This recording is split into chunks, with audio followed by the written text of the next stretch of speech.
Hey, hey, hey, Heather. Happy Friday. Thank you, you too. And Good Friday, Passover, Oh, yes. Yes, it is. Ramadan. It is quite a week we've had here, and I'm ready for the weekend for real. How about you guys? You and me both. Hey, everybody. Thank you for joining us. Britta, hey. Lauren, I see you. GM Joe. All right. What's up, everybody? Michael, I can't read the names all the way. Proper prompter. Thank you for the fabulous prompt challenges we've had this week, or the little activities. Thank you so much. That was so cool. Rami, Jay, thank you for joining us. And we're going to get started in a moment. Digital's here. What's up? Um, Thank you all so much for coming and spending some time with us on this Friday afternoon of another busy week of generative AI, but it's getting better every week. We just keep adding on to all the different tools and updates and technology. So thanks for coming and spending some time with us today. So we're going to talk about the latest things that are going on in a moment with my panel. And I appreciate everybody there here. Just if you have any questions or you want to request the mic, go ahead and request it. If I don't know who you are, I might not be able to get you up there right away, but we're going to try to keep it streamlined somewhat. And I know we're going to hear from several people, and feel free if you have something to add to the conversation, especially if there are questions that you could put them in the comments. Thank you. So I see somebody's already been in the comments. The comments are down in the bottom corner of your screen. Go ahead and drop whatever you want in there. Put questions. People will answer those questions for you, throughout the week even, but even today.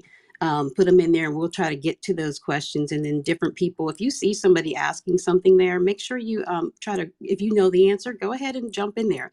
You can plug yourself, drop your links to whatever your products are, your websites, and please feel free to utilize that. Make sure you hit the emoji button. That's going to be the heart at the bottom next to where the comment, where the chat field is. Hit those emojis and let us know if something's resonating with you. If you like something or if you have a question or issue, please let us know. Okay, but thank you so much. I'm going to send a couple mics out here, and we're going to start out talking about what are we doing? Midjourney. Give me 1 second to get my mic sent out. I just want to say that I always look forward to these spaces every single Friday. And despite having a crazy week, a crazy few weeks, it is so nice to wind down the week with this casual, fun, friendly learning chat. I always look forward to it and appreciate everyone for being here. It's awesome. No, thank you so much, Taylor. I appreciate it, and it's so much help too to have so many other people that come here every week and they help and they add to the conversation.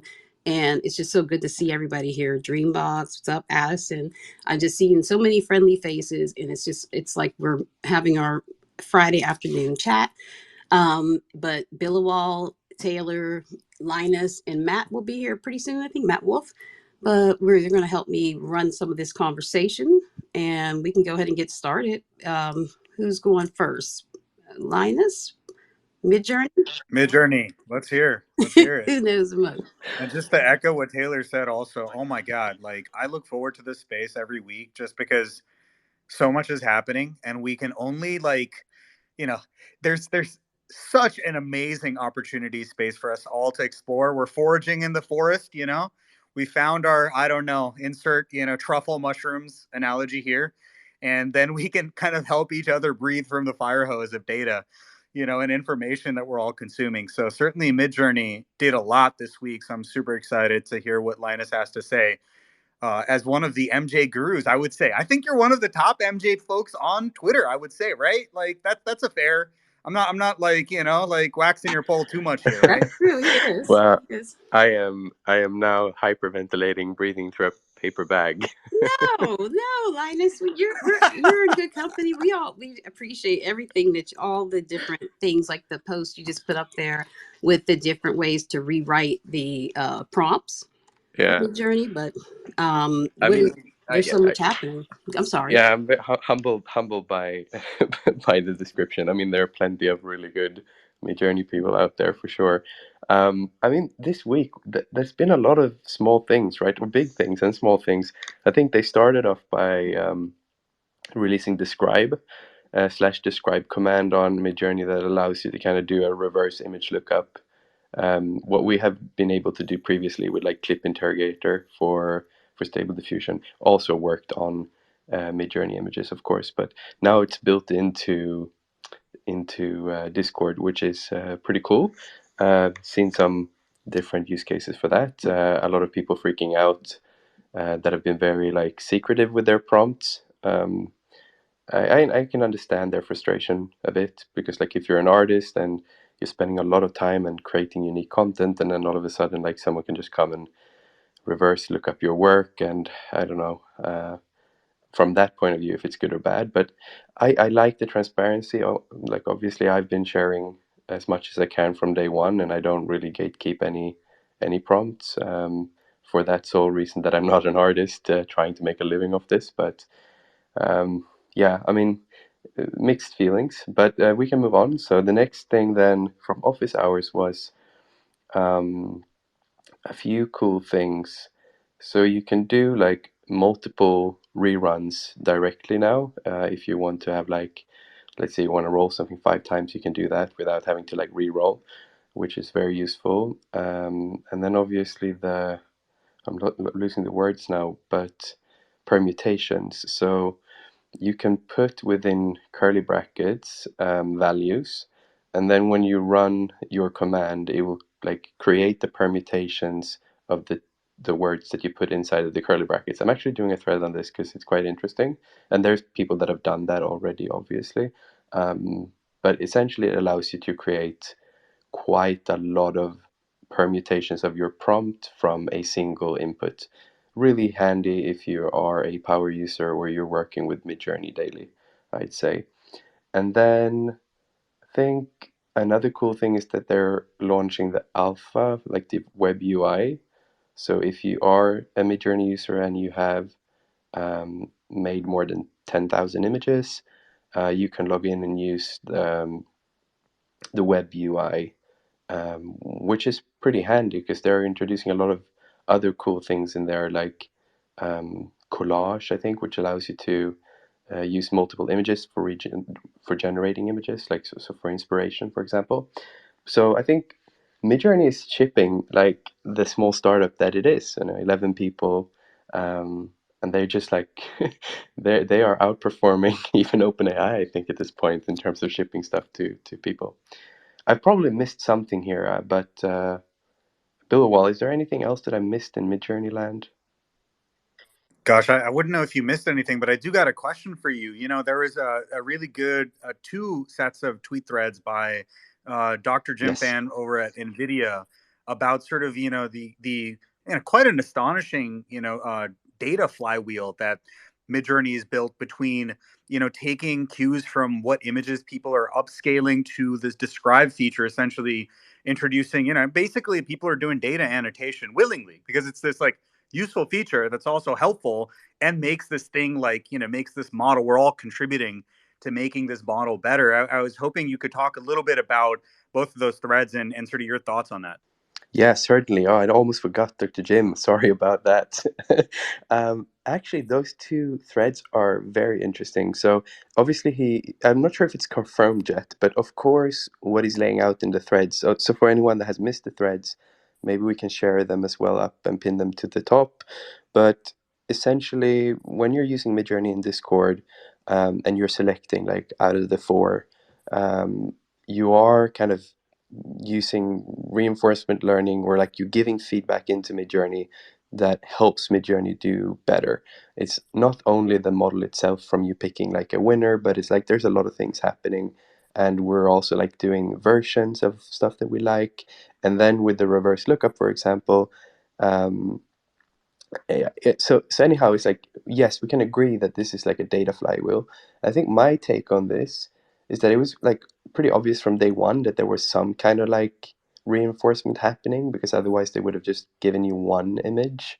So it felt like a decision made with intent. But when Jim put it out the way that he put it out, it makes even more sense that it's designed by intent. And I would really want someone from Midjourney to kind of like be a bit more transparent about if this is the case, because we've had a rating opportunity from day one where you can like rate your outputs. I think it's on a 4 scale, and you can also, if you go to the midjourney.com platform, you can rate anyone's images, also from like, it's 4 different 0, 1, 2, 3, 4. But yeah, I think this is a power move from them. Like, it's really alpha if they did this intentionally, because like the amount of feedback that they can push back into the model, just goes way and above any other competition. It's like Dolly doesn't do this, or all the versions of stable diffusions. I don't think anyone else is doing that either. Maybe Scenario is doing it, but I would have to ask Minta about that, because they also launched a bot, a Discord bot the other day. But yeah, I mean, I think it's powerful. That's my take. Yeah, I love it when people make sticky products. And honestly, I would have appreciated, like, I don't want to criticize anyone for not being transparent, but I feel like if they're like, hey, as you do these tasks, you're going to help make this model better for everyone. In like 9 out of 10 scenarios, people are always down to go contribute to this like higher order mission that's bigger than themselves. And so maybe that's happening passively. Taylor and Vicky, y'all had your hands up. Go for it. Yeah, I just wanted to add on to that, whether or not we we could talk about some of this data annotation happening behind the scenes and what your thoughts are. So we covered that one nicely, but one of the things that I wanted to bring up was just how I just wanted to like circle back to this describe feature and how easy it is to use, because it's literally just the / describe, and then you can upload any image that you want. I would be curious to hear people's experiences with it, because for me it's been kind of like hit and miss. And on the creator side of it, I'm using it a lot for like different branding and styling to kind of define or identify the aesthetics of certain things, especially if I'm doing anything in the brand design realm. So I found it really, really helpful for that. But some of the more abstract or like nuanced, imagery, it's kind of it's hit and miss. It's hard to kind of wrap around it, but hopefully that improves over time. So just curious how other people might be using that new describe feature. Very cool. Vicky? I can actually say, because as soon as obviously the describe feature came out prior to permutations, I was fascinated to see, because as somebody who's created art and sold it, the last thing I want to do is obviously find that down the line I've reimagined something that somebody else created. So first thing I did was went to the very first piece of art that I sold and ran that through to see what it would find, and it came up with, like, I think out of the 4 prompts, maybe 2 artists, and I went and looked at their stuff, and it was absolutely nothing like the image that I generated through Midjourney originally, and obviously I put them through Photoshop afterwards.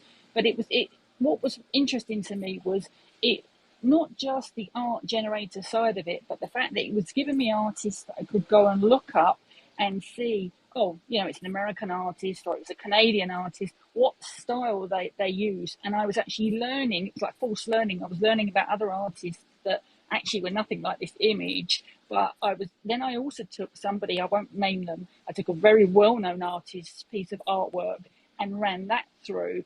And I did it knowing that I know that she would be okay with it. But interestingly, it didn't come up with her style, which then, of course, in that web led me to then check the artist that it recommended to see if, obviously, in turn, she was in Impressionism from them.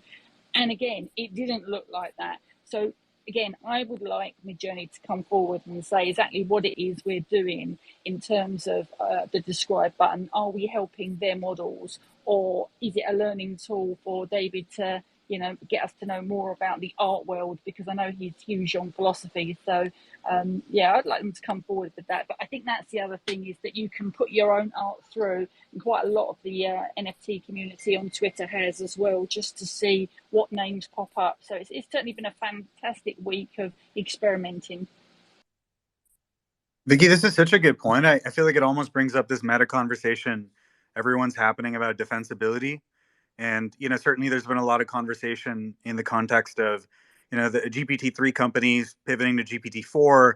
A lot of the layers of the abstraction and the functionality we're building around GPT-3 sort of was now in the foundational model itself. And so there's a lot of talk about SaaS companies. Like, what is your moat? Like, if your SaaS business and product can be essentially like recreated in a week, like what does that mean? And I think similar things are now applying to visual creation itself, right? Like prompts for a while could be. I mean, people are buying prompts. I think there's still robust marketplaces where people pay for prompts.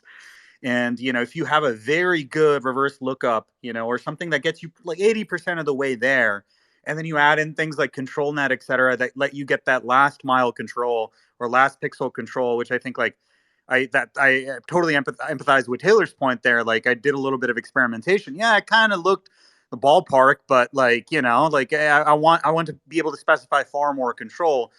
But meta point, like is anything going to be defensible? So if nothing's defensible, then like what's the way that you kind of distinguish yourself? And any thoughts, any pontifications about that rather deep topic? I would say we had a discussion because we do a daily spaces about this, and I would say that it's something that I know won't happen, but I would love to see happen in the art community, which is if, for example, your work is made with AI, you have a purple triangle. If you make with Procreate your digital, you have a blue square, and it's a kind of like handshake thing whereby we all put a symbol as almost like a watermark with our names, just so that anyone can go to it, and if you're buying it you can see, oh, that person used AI and that's their process. That would be very cool to see.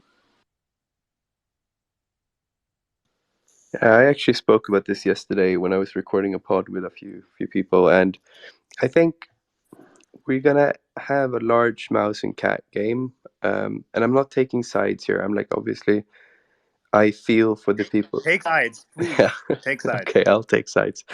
Um, I'll side with the technology. I think we're gonna have a big cat and mouse game, and whenever someone is doing something, someone is gonna get hurt, and then we're gonna try to adjust, and then whoever is on the tech side, they will just go like, okay, we don't need that anymore. We don't need to look at your images. We can still reproduce your images. So I think ultimately it will be good for everyone in the end that we're having these debates and talking about it. But I think trying to identify AI content is a lost cause. But what I do think is a good cause is verifying human content. If we can verify human content somehow, I'm not sure, technically how yet, but if we can do that, then we don't really need to care about if other things is AI created or not. But because as long as we can verify that it's humanly created, if that holds value, and I think it will hold value because there's a lot of people that do care. Um, just as cassette tapes are still around for those who care about that, and just as vinyl is still around for those who care about that, there will be a lot of people caring about human art and people that have put love and labor into making things. But there will also be plenty of people that don't give a fuck. And those people, it's fine if they don't give a fuck. That's my honest opinion. But I think like the whole thing trying to work out whether something is made by AI or not, that's just going to be ultimately technology will win, unfortunately. And I think it's just a waste of time. Linus, I wanted to say, I remember several weeks ago you predicted this, basically saying that the prompting would be irrelevant after a while. In learning to prompt, it wouldn't be such a big deal because of this type of thing happening. And that's crazy that I think it's only been about 4 weeks since you said that. Yeah, I know. And here we are. And I'm like, how did we get here so where we can just put this in and figure out, I haven't used it yet myself, but I kept thinking about that, how you just said, well, we were talking about people prompt engineering and things like that, where it's already becoming where I don't know that it would necessarily be viable to think about in that way unless you expand it to other things. All different types of generative AI prompts. So I think Yeah. a few things. Well, we're very early with the /describe command, and obviously clip interrogator has been around for a while. We can see the trajectory. So like it is a big hit and miss today. If you put in an image, I think Taylor just said this a few minutes ago, but like sometimes it works, sometimes it doesn't. Vicky also said it, like her experience has been so. um, do keep in mind, I think, like with a few months of this being live, used on like millions of photos or even hundreds of millions of photos, the output is going to be very different. So I think we're just going to have to learn with living with this technology, and also this technology in combination with other things. What I do like about it is that like it opens up the insights to prompting. So like you don't need to learn how to prompt, but it's a good thing that it sort of shows you what's going on. And I think still there might be merit for some people that want to spend their days like learning how to prompt and be really good at it and be rigorous about it. But do I think like everyday Yos and Janes should go out and pursue prompt engineering? I still stand very fast in that opinion that like don't waste your time on that. Learn fundamentals instead, and like it won't be a necessary skill. Um, just to point that out. What about using it for like outside of Midjourney and Stable Diffusion and other? Do you think it helps? It would seem like it would help people who aren't using Midjourney just to understand the construction or architecture of a prompt and the different keywords that seem to, just different styles and techniques that are specific for digital art, like glitch Yeah, art or things like that. So that's something so people can still use it in even the clip interrogation too. That's a great idea. I think. I'm all for You that. know, Adobe was also talking about this, where all these different, kind of image generation products have different approaches to prompting, like the way you prompt them. I mean, like we've had previous discussions here about V4 to V5, even within Midjourney, it changed quite drastically, right? From, hey, here's like just a bunch of comma separated tags to here's more of a natural language description. And Adobe is like trying to do the separation of, hey, the prompt describes like the content and the like, the entities in the scene. And then like we abstract out the style and all this other stuff. And they were talking about, people were, one of the more popular feature requests is how do you translate a prompt from Midjourney into something that'll look a lot better. And maybe that would have been useful for the another Jim fan thread. Linus taking the freaking Deadpool example. It just looked like so funny, man. The comparison was so stark to me. Obviously, it's an unfair comparison. Like the extent of like training data that Adobe elected to use for their model is very different. But perhaps you can still close that gap if you just kind of are able to translate one prompt into the style of another product. And so yeah, I think this is all good. And kind of maybe my only philosophical point on this is I've just become cool with the everything is a remix TM kind of like approach. I just think like that's the future we're headed to. And yeah, I love Linus's point. Maybe there will be like, both for, so we actually have truly human generated data, right? Like to make artificial intelligence, we need these models to be able to, at least mimic human capacity. So we need like a human ground truth. And so maybe like knowing what is truly human generated content is important. And I don't know, maybe that'll look like a USDA organic label, but then even that'll have like some sort of an asterisk, and then you'll go and read like the fine print. So I don't know, like it seems like a slippery slope is what I'm saying.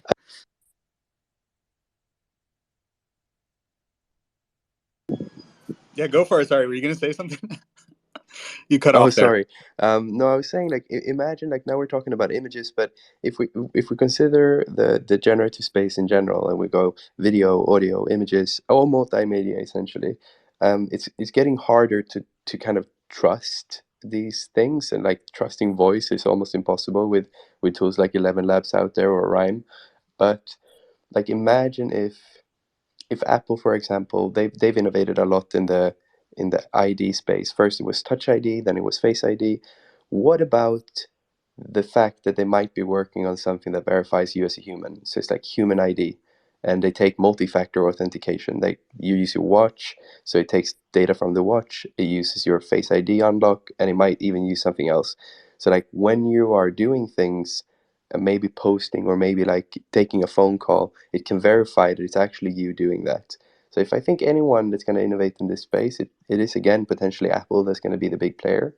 And if they can solve human verifiable stuff, then we don't have to worry about the rest. Like we can do everything as a remix TM on everything else. Yeah, nothing like a premium opt-in surveillance network, right? Like I'm all about Sorry. it. Everything's just it's blending together now. I swear. But I know. Oh, Drayson, go ahead. You had your hand up, please. Oh, hey, what's up, guys? No, Lance, that's very interesting what you said. Right. Because I think that's where the future is going. I'm not sure if Apple will do it, but they're definitely primed to do it. But when there's so much AI tech faking voices, video, images, eventually someone has to come up with a structure and be like, well, who's human, who's not, and there has to be some sort of standard digital ID. And I forgot who said it, but yeah, it's basically like a big surveillance system to that point because they can track everything back to you. So it's gonna be interesting how that's gonna play out. Also, I mean, most of you guys know about the Stable Diffusion's reverse prompt engineering. I think it's a little better than Midjourney's right now. And it's really funny because I actually put my picture in there. I don't know if you guys have tried putting your picture, but I actually found like other people in the world that look similar to me. One was like a politician in another country. And another cool thing about these reverse prompts is that I know some people say, hey, we don't like our art being reversed. But for me, I actually found inspiration through it because I saw certain words and keywords that I said, okay, now I can use this for the next prompt. I didn't know that the AI interpreted it this way. It's a new form of like approaching a new art form. So yeah, I mean, it's very, very, very exciting times. And yeah, that's my little piece for now.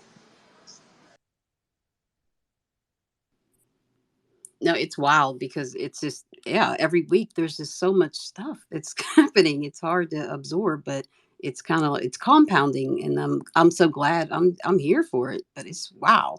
I feel like it's been a year already since we went through just, some of these basic changes and just the number of different generators that we have and the different tools that we have. It's just amazing to see. Um, and Dreambox, I mean, you're making the physical products. That's in itself, that's crazy to even think about. But Yeah, and we actually launched our order page, so you can actually start ordering the figurines, jewelry, even plushies for now as we expand to other verticals. And we also been now integrating Carbon's company, Arc, which is AI generated jewelry, which is the vertical of Dreambox. And it's been fun exploring how Dreambox is like more of a broad approach to products, and then Arc is like a very targeted approach to products and seeing the pros and cons to both. But yeah, we're moving forward with it. We're building a strong community and integrating as many AI features as we can.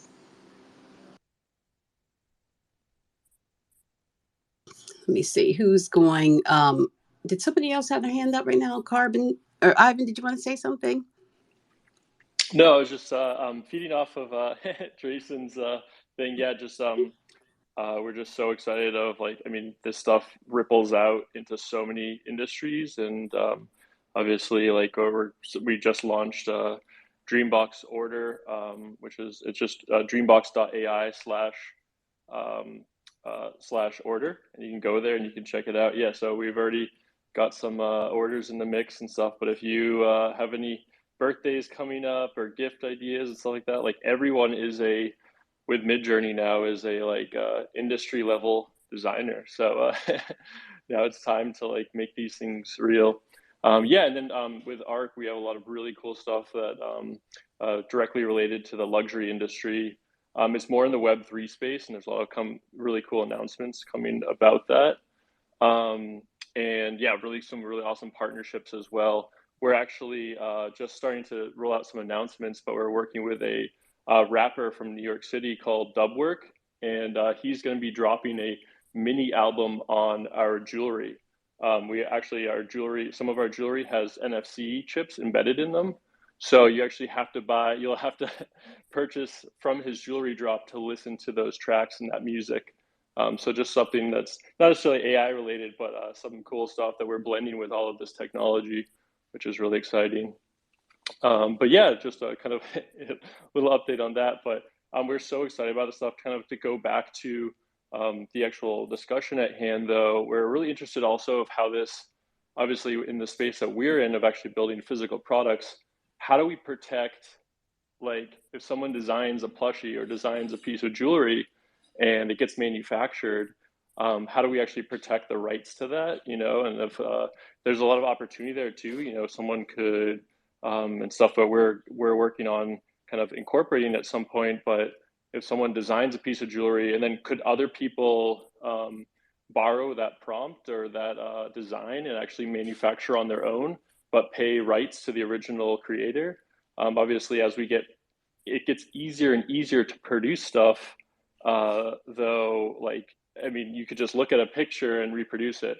But the thing we're finding is, like, if you actually want to bring something into reality beyond just an image of something, there's a lot of work that goes into like tooling and creating molds and manufacturing and print kind of stitching blueprints and stuff like that. So how can you all roll that into an actual, like, the original image and do something like combine those things together and associate rights with those things as well? So a lot of really interesting stuff there. That's something that, yeah, that it's interesting now how you would embed it or something like that to protect it or track it. Huh. Thank you for bringing that up. That's a good topic to keep in mind as Yeah, we go on. Huh. because we do live in such a Wow. digital world of, like, okay, like, these things are images, they're 2D, they're rapidly becoming three-dimensional and in video games and stuff like that. But, like, I Yeah. mean, we still live in a physical world even for now until we go full matrix. But how do those things kind of, No. yeah, Yeah. Well, tra- but next March or yeah, next April will be blended completely. exactly. But, like, One thing I you will go say ahead. there, Carbon, is Autodesk has been doing, actually, generative design has been used in manufacturing for a while, and Uh-huh. I think what's going to happen is that stuff's going to get far more commoditized because, like, Yeah. so Autodesk made, like, I think the world's fastest motorcycle, and they had, like, essentially used this model to create a bunch of iterations. And what was wild is, like, the So cool. model itself, like, it looked like it felt organic. It almost looked like a rib cage, kind of. It's like this really Uh, weird and almost designed for 3D printing from the ground up. So you could do it sort of slice by slice. that's so And cool. yeah, I think it'll be wild to see all that stuff sort of, have a nice baby with all this, like, like the text to image and text to 3D stuff. Yeah. And then finally some models to optimize it for printing on both, like, consumer grade printers and some of the, like, the more professional, like, what is it, like, the fuse deposition modeling or whatever the hell. I haven't nerded out on printers in a while, but yeah, it'll be exciting to see bits and atoms. We need both. I like that. Bits and atoms. That's freaking catchy. That's really cool.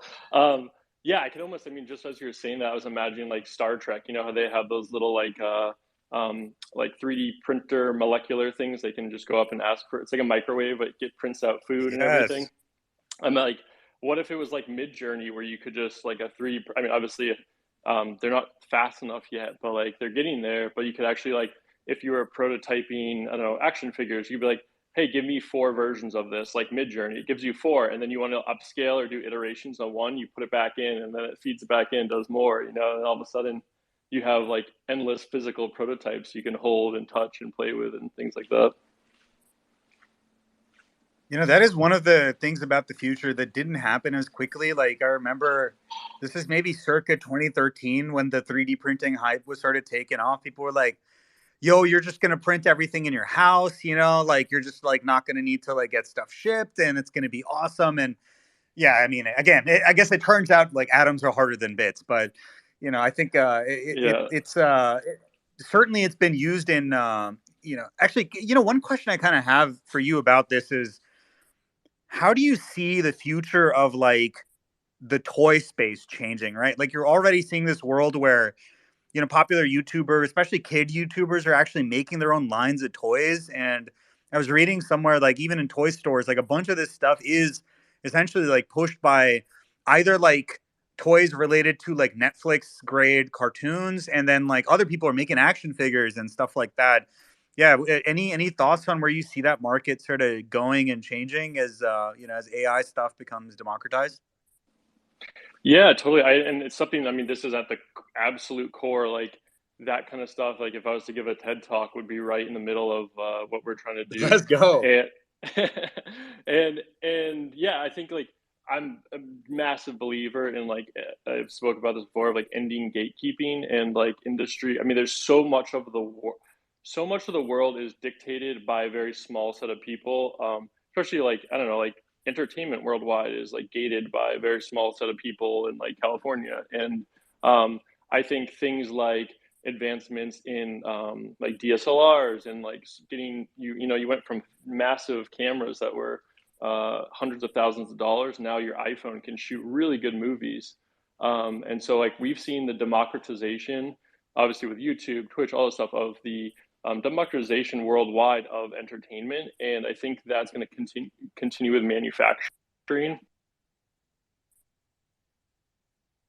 At like Hasbro, these big toy companies, it's a little scary because you are the gatekeeper for this stuff, Mattel, Hasbro, and if all of a sudden anyone can within I don't know like go to I don't know feed in some of their sketches or ideas in a Midjourney, start developing an IP like with AI in ControlNet.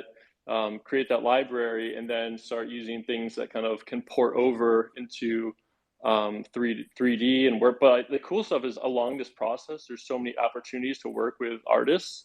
We have a lot of really good 3D modelers, 3D printers, clay figurine makers, and we're only broadening that kind of supply network. So, I mean, in the future, you could do something like almost like a decentralized, like something like Uber. You could design something really cool in AI, go on there and have local people bid on like creating your action figure or sewing your plushie and stuff like that. So just so exciting. And then you're like really giving the power back to your every person. You don't have to go network in the toy industry anymore. It's like, screw it, we'll start our own toy line and stuff like that from our own minds and our own IP. And obviously like Linus's like storytelling app and things like that is a big part of that, where you can start with a kernel of something, create a children's book, a story, and then it's like that can ripple out and become a whole IP just from one little kernel, which is AI is just so good at enabling that creativity. Oh my God, that blew my mind, because it's like, you're like with your kids painting this universe together, right? You're like forging this universe, and then 2 weeks after, like the plushie shows up. Like, oh my God, I would go nuts. Hey, if I had that. That's exactly what we have in the Exactly. works. That's what's up. That's what we want it to be that easy. Like you can generate. And this is a little bit of alpha, but we're actually we may be working on a Discord bot that actually can place orders directly with Dreambox. So you can generate in Discord and submit an order in the same place, which is should be pretty exciting. We're in the process of that's endeavor right now. It's a little bit of alpha. Sarah, welcome to the stage. Hop on in. Hey, GM. Happy Friday to each and every one of you. Hello.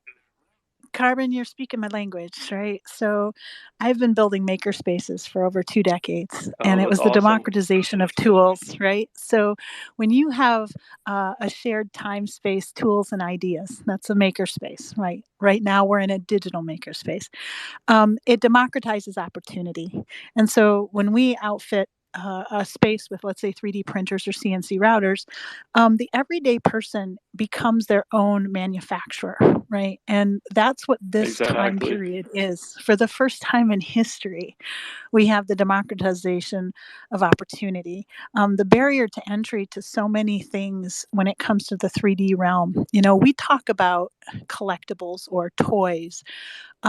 What about parts for cars? What about parts for, your accessories and your appliances? The ability to fix things. We have a manifesto that we have the right to repair. I do think that with all of the embedded technology, especially with AI, when it comes to Auton vehicles and, that whole new series of robotics, when I work with First Robotics, we talk about Auton and things like that. When you have your cell phone that has LiDAR on it and you can scan an entire room, you can really manufacture anything, and to embed in people's minds, this isn't just about consuming, it's about being additive and creating the story around it and the whole entire ecosystem. It's all at your fingertips. Don't limit yourself to just one thing. When you have all of these tools at your fingertips, you really are your own bank, your own manufacturer.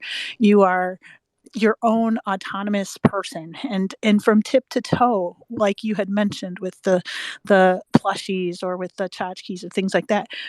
Go further. Just think about an ecosystem of tools that you could use for multiple uses in a small confined space. For people who, unfortunately, a lot of Zoomers are not going to be able to afford a house, right? They're going to be renting. How do you create your portable maker kit, right? So I apologize for the dogs in the background, but this is the one thing that I get so excited about, because we have the opportunity to instill the maker mindset. And so I'm just kudos to you. If you ever need help, I'm totally at your beck and Awesome. call, because I can tell Cool. you Yeah. all the sorts of things that people want to build. That's awesome. Yeah, no, I would love to discuss. Maybe you can sling me a DM. And so do you I forget the name of it, but there is an app that's existed for a while. It's basically like anyone with a 3D printer can log on there and like create a node basically, and then they just like autofill. It's almost like Craigslist for 3D printers. Yeah, So if yeah, you ever yeah. want to, yeah, I forget what it's Yeah. called, but that's like a great Well, example of they the. have a couple different things. Pinocchio is another thing, because here's the other big picture. When you're exploring AI, especially, for the first time, we can test out materials. We can prototype in really provocative ways. When it comes for AI fashion, for instance, we were talking about this before. Vicky is freaking genius when she comes up with random stuff, and it had to do with selvage. We forget that when you are making patterns, how much fabric gets lost in the shuffle, and it gets put into these landfills, right? But if we have a tool that can exact how much of a certain kind of material we'll actually need, and that we can experiment in real time, those materials don't get wasted. Those materials don't go into the landfill. And so you think about it in a big picture too. I can 3D print in metal. I can 3D print in wood. I can 3D print in food. All of these things. If I have a recipe card that goes through Chat GPT, right? And it helps me look at the materials I have in front of me and reorder them and figure out in MacGyver something that I can build from them in a very meaningful way. Those materials get repurposed, reused, recycled, and we build responsibly. We're not going to continue to extract from the ecosystem. We're adding into it by using what's on hand in new and innovative ways. And Midjourney, it's profound for me. I work with young makers. Some of them are making movies, right? And so for the first time, we would mod a Nerf gun, right? We're talking about Nerfs today in a different way, but you'd mod a Nerf gun and make it look like a sci-fi cosplay prop, right? We can imagine things on a whole different level now. It's not just a little kid with a crayon and trying to figure it out. They can really conceptualize things that we've never been able to do before. And not only that, take it one step further, see the whole entire panoramic and be able to actually build it in the real world. And then on top of that, add another layer of the digital overlay. We can codify and notarize it on the blockchain. We know where all of those materials come from, right? We can make sure that we're building with responsible materials, that slave labor wasn't used to extract it from the ground. Those kinds of things. When you build the whole entire ecosystem and you think about all of these tools we have at hand, we have a profound opportunity to do something really incredible as humans. Proof of human is going to be something like what Linus said. Proof of human is actually us choosing to do the right thing. If you see a watermark, for instance, choosing not to use that, choosing to be the better human. In all of this technology and all of the scariness about it, what's in building in each and every one of us is the opportunity to be a better human. And I just think that's delightful. So I just wanted to pop up because makerspaces are my thing. AI is my jam. Emerging technology. So I Yeah. love you all to the moon and back. You guys just have a great day. You're always welcome to come and speak, Sarah. Please, thank you so much. You lift everybody's spirits so much with your infectious, devotion to this space and all the work you're doing with these kids and young people that are just trying to, improve their lives and have something else to work towards. So thank you for everything you do and for all the support that you encouragement throughout the week, every day with all the different people within this space in different areas of it too. Thank you. We need more people like you. Appreciate it. I just love you to the moon and back. You guys use your superpowers for good. I mean, really, you know what? Technology is for us to be better humans. And you know what? It's a really exciting time. And yeah, it's scary as hell. I've seen military tech that will hurt your face. It will melt you, right? But at the same time, it gives us a chance to be revolutionary. Ordinary people can do extraordinary things when you believe in them. And I believe in everybody, not just little kids, but everybody. We have it within us, and you have to learn these tools, not because it's cool and sexy. You have to learn these tools because we need to lay the foundations in a good way for our future dwellers, right? And we get to make that choice today. It's not going to be within our grasp for very much longer. So, you know, if it encourages you to do your part and to make sure that this ecosystem stays free but also responsible, then so be it. You know, that's our goal, right? All of us. I'm going to go back down to listener. Sarah, before you go, I got a question Right. for you. When you say it's not going to be in our grasp for much longer, what do you mean? Ooh, this is tough. Okay, Yeah, so please, go in. Go in. I know you're gonna.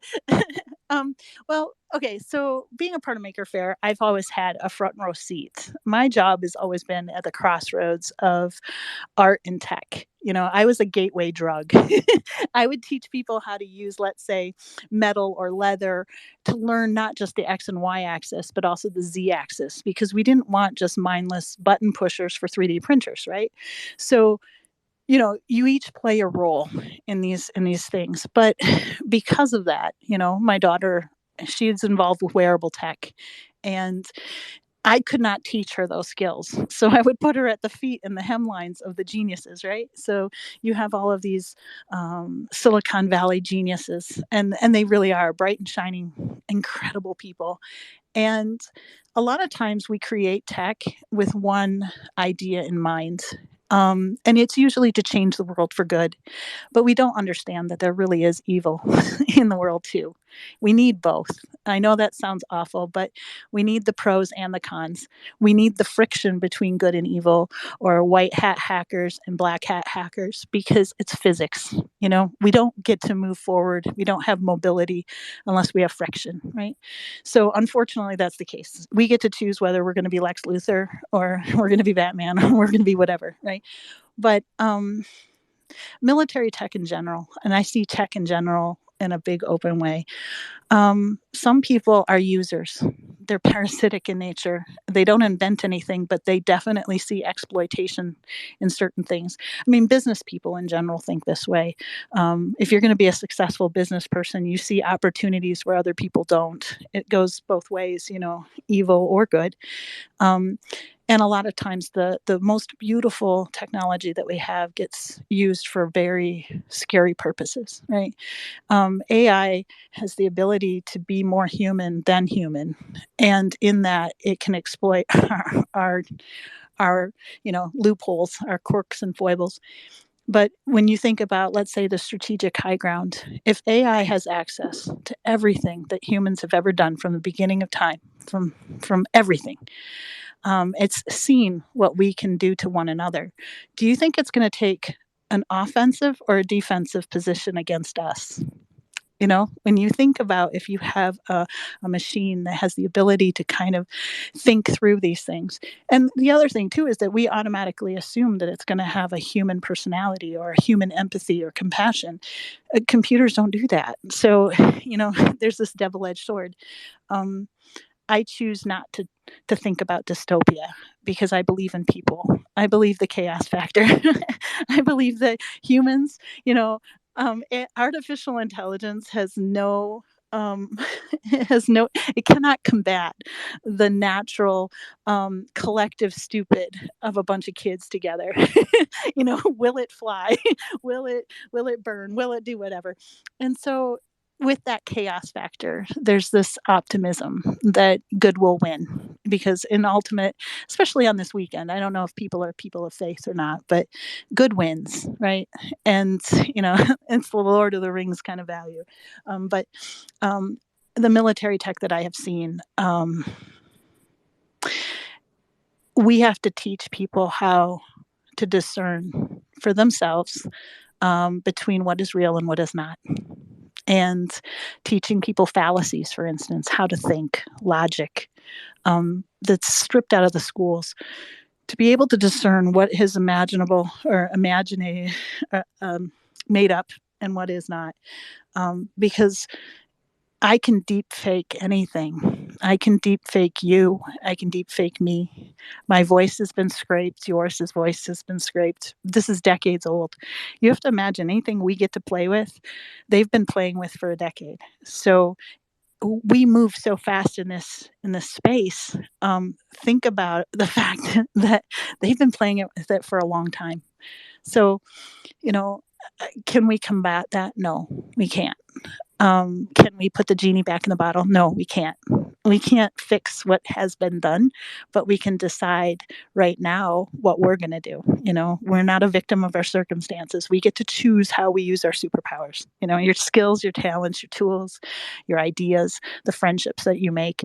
You get to choose whether you let something affect you or not. If somebody says something negative, I was reading Claire Silver's line of thinking, and somebody's telling her that what she created is an art. Well, what somebody thinks about you lives in their head, not yours. You don't have to give them space in your head. But you get to choose how you use your superpowers. And each one of us are going to have to draw a line in the sand eventually. There's going to come a moment where you're going to have to think, what does it mean to be human?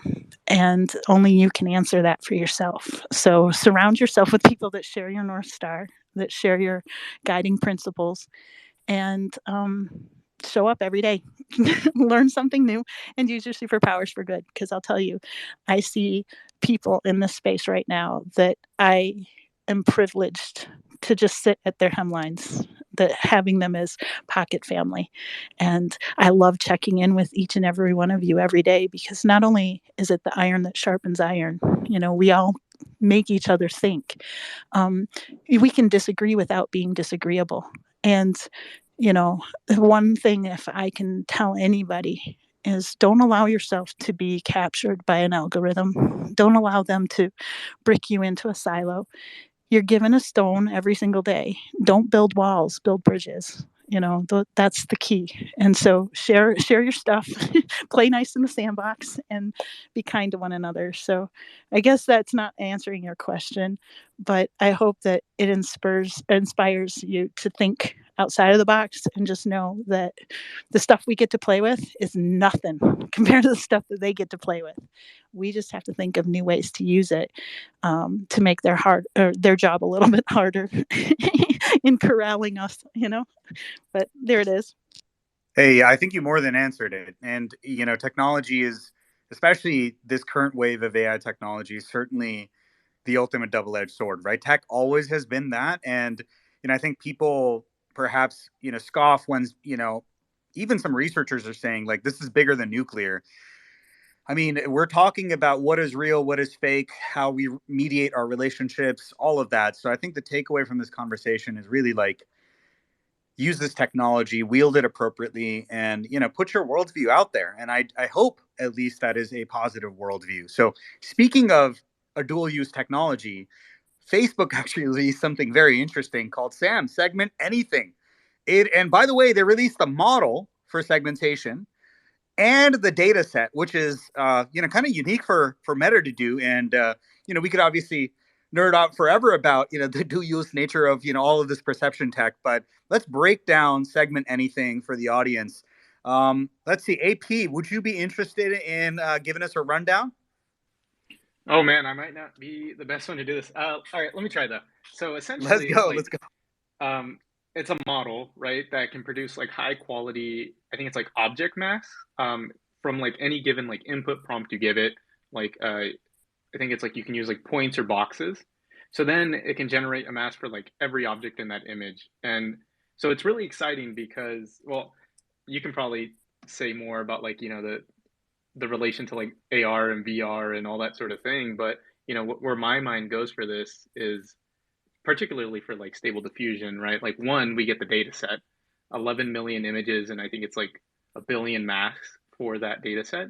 So then like we're talking right now with like Hugging Face has this like Jax sort of like thing going on where can we train a control net on the SAM data set, right? That's like better than like any other control net out there right now.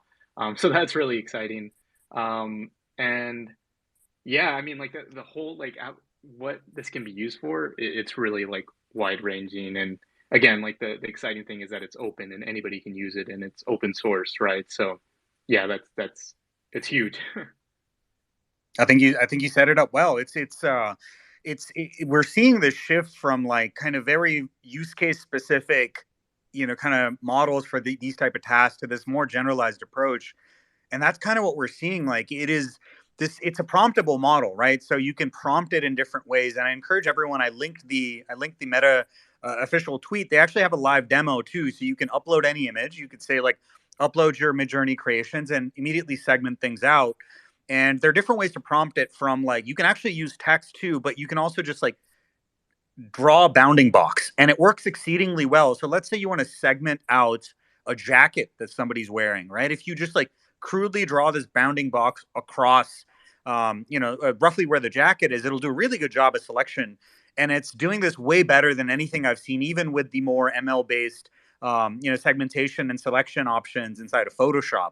But the beauty, again, since they're taking this more generalized approach, and again, I'm keeping it super high level, is like it can cover new use cases, and you can actually just use this out of the box to, on new image domains without doing additional training. So you can do interactive segmentation, automatic segmentation, and the applications are endless. Like, certainly we're talking about how do you say, decompose a 2D photo, a Midjourney photo, into a bunch of layers, right? And then you can export those layers, and maybe you like arrange them in Blender or After Effects, and now you can start doing like a little bit of a Ken Burns type thing, right? Like, or maybe you just want to like collage stuff together very easily.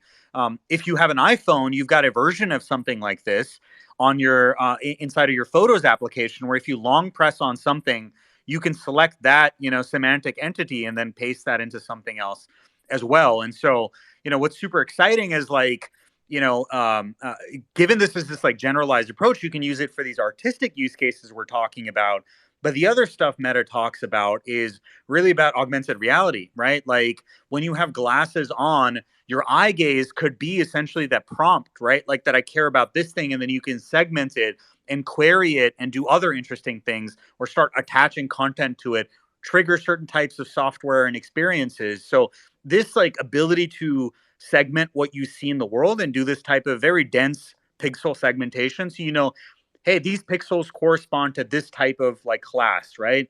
And then ideally you can go beyond just like, hey, this is like, a building. You can start saying, hey, this is this exact business. And so to do any of that type of stuff, you need this like segmentation approach. And it's kind of cool to see that Meta's doing this like in the open. And like, I'm sure this is going to foster further research. Like, I've seen, like, so I come from a geospatial mapping background, spent 4 years at Google Maps. I've seen a bunch of people in the geospatial place starting to play with this, but also in things like medical imaging, right? Like, how do you segment out different organs in all sorts of like imaging applications inside the medical profession? So super exciting to see. And I think we'll see a lot more cool stuff happen here.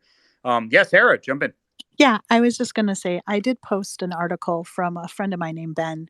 A lot of you may know him if you study the singularity and the AGIs and things and how they were going to progress. I just posted a link to a thread that he had, but I just wanted to recommend that he may be a follow when you think about how some of these technologies are being used. But I'm going to go back down to listener so that we have another spot for other people. But once again, you guys just keep shining, and I love you all to the moon and back. I appreciate you beyond words. So I'm going to go back down to listening. Thanks for joining us, Sarah. Always, we look forward to seeing you again soon. All right, who else wants to chat about Sam? Anyone else want to share some of their hot takes?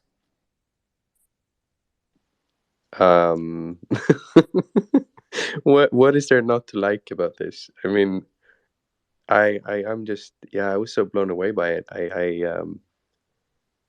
I was recording a video last night, and then I just kept playing with it. I think I still haven't understood how big of a change this will have on a lot of things, because it's so versatile. Yeah, I mean, that's all I need to add on this. You already spoke a lot about it. Yeah, I'm super excited about it. Can I ask Oh yeah. something? I tried to. I was looking at your post yesterday, Linus, late last night, and I started fooling around with it. But I didn't really know what to do with it. So, what are most of like people who aren't used to that type of like? What would I do with it? What would you tell the average layperson why it matters to them? Cut stuff out, make artwork, collage stuff, like I think that's the most obvious creative use case.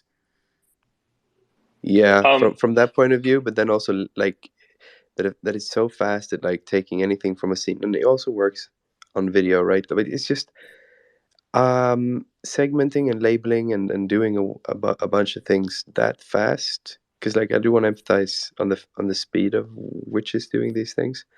Um, yeah, and the fact that you can just like then take these things out, like remove background is cool and all, but like all of a sudden like you can just take an object out of the context. So it's more than just remove background. So imagine like remove background on steroids. Linus, I haven't had a chance to play with it yet. How easy is it to to?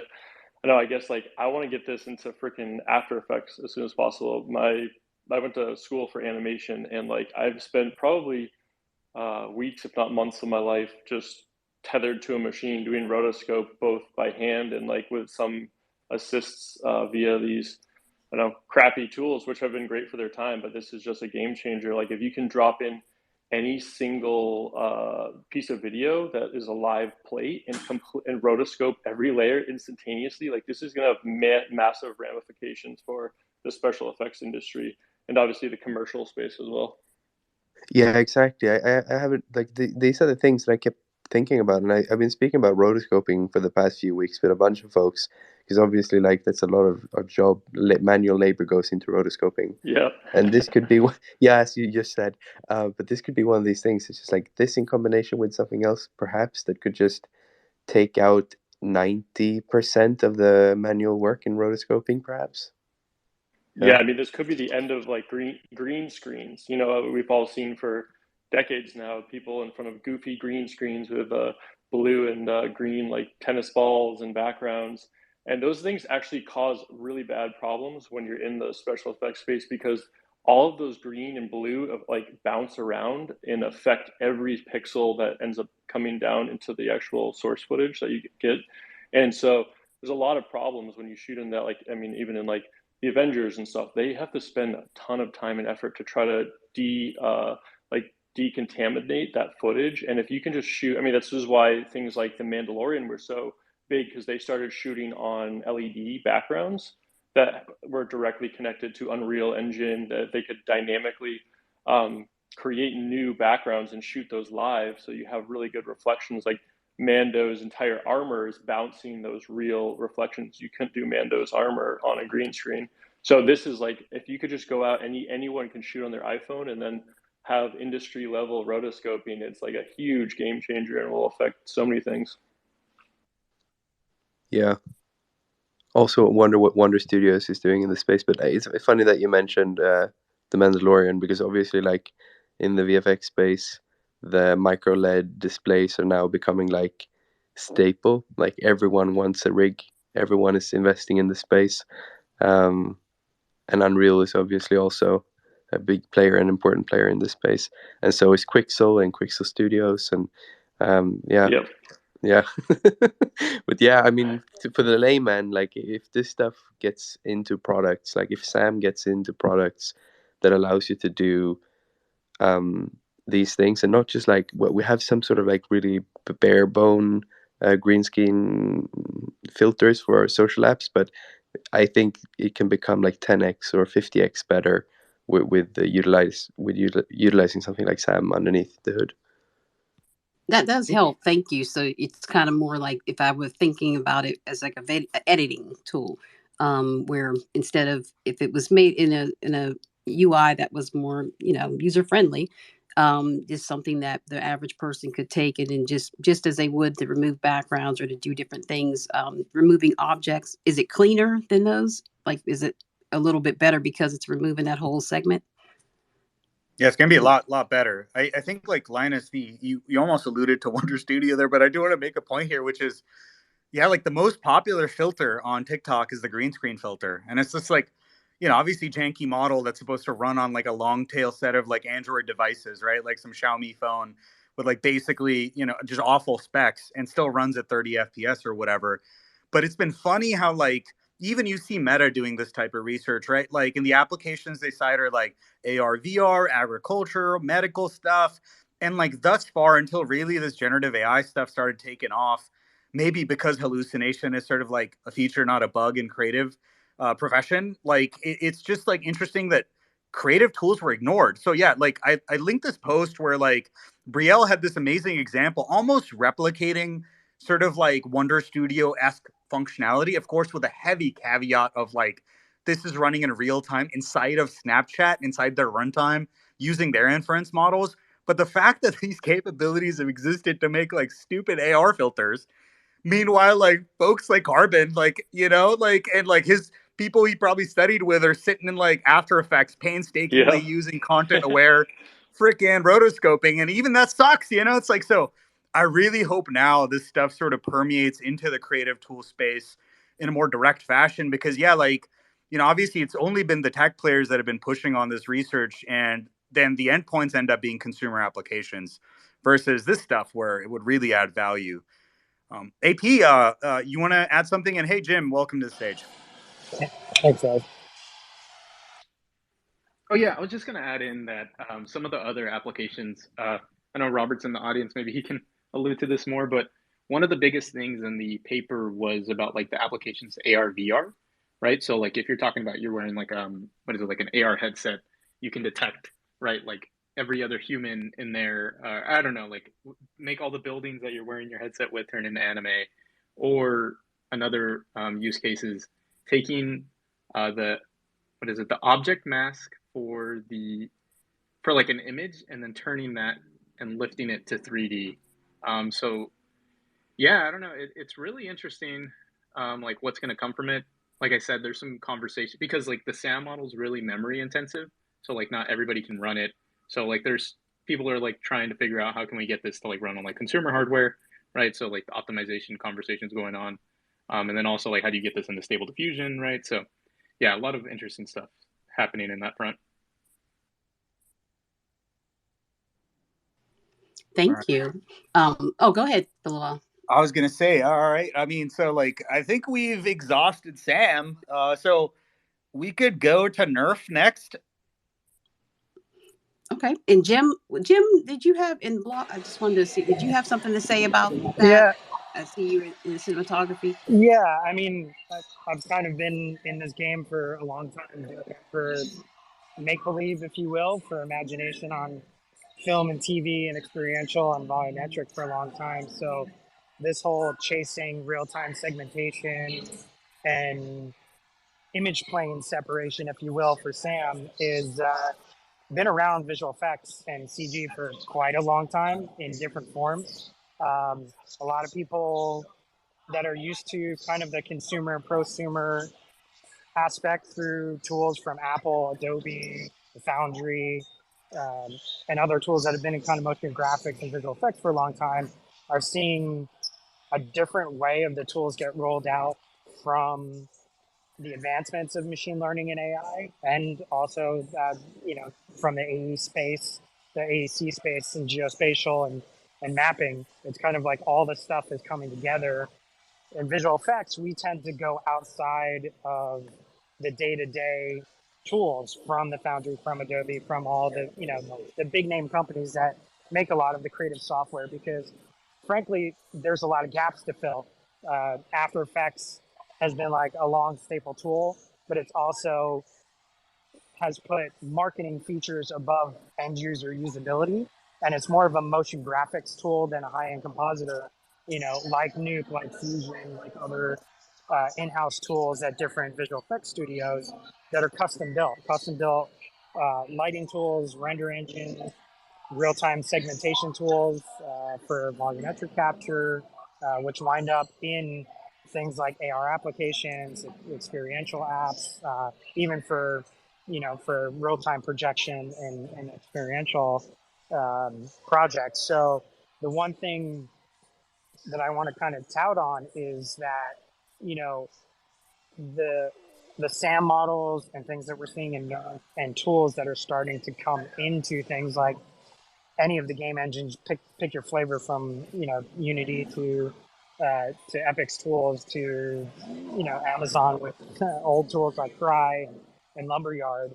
Um, the one thing I think you're gonna see trickle down from high end visual effects use case and um, different end user use cases is the way that the tools get put into things like After Effects or like Photoshop or Final Cut, or just pick your flavor.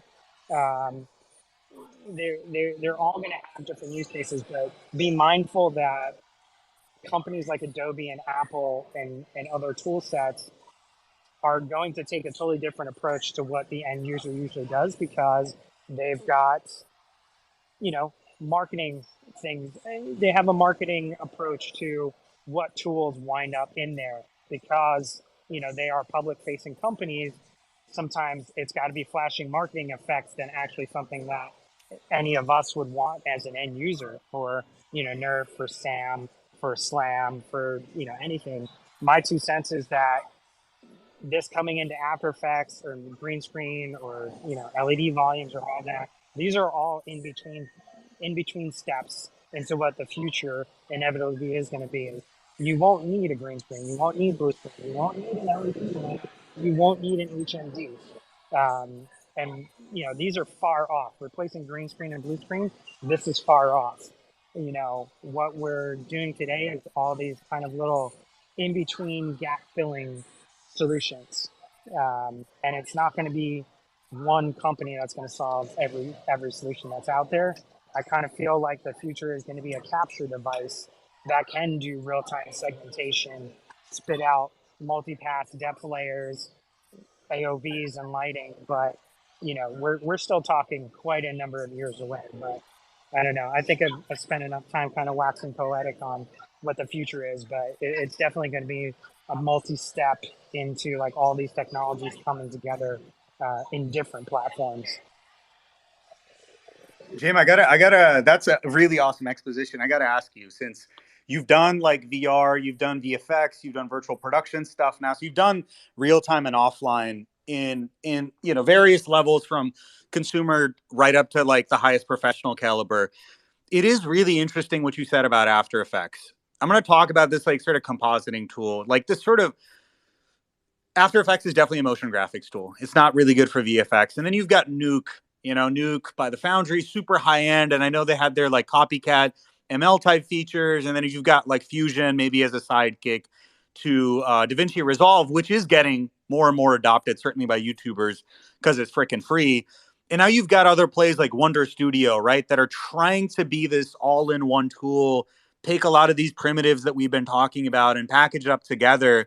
You know, maybe it's not going to be perfect for like Hollywood grade productions, but it still like does more in one place. How do you kind of see like the post production compositing aspects of like higher end productions evolving? Do you think it's just like, holy crap, it's Nuke, so we're going to be stuck? Is it going to be like, I don't know, some new proprietary tool? I don't know what the joke was. It went from like Flame Flint Inferno and then Nuke was like the next name. What is after Nuke? I don't know.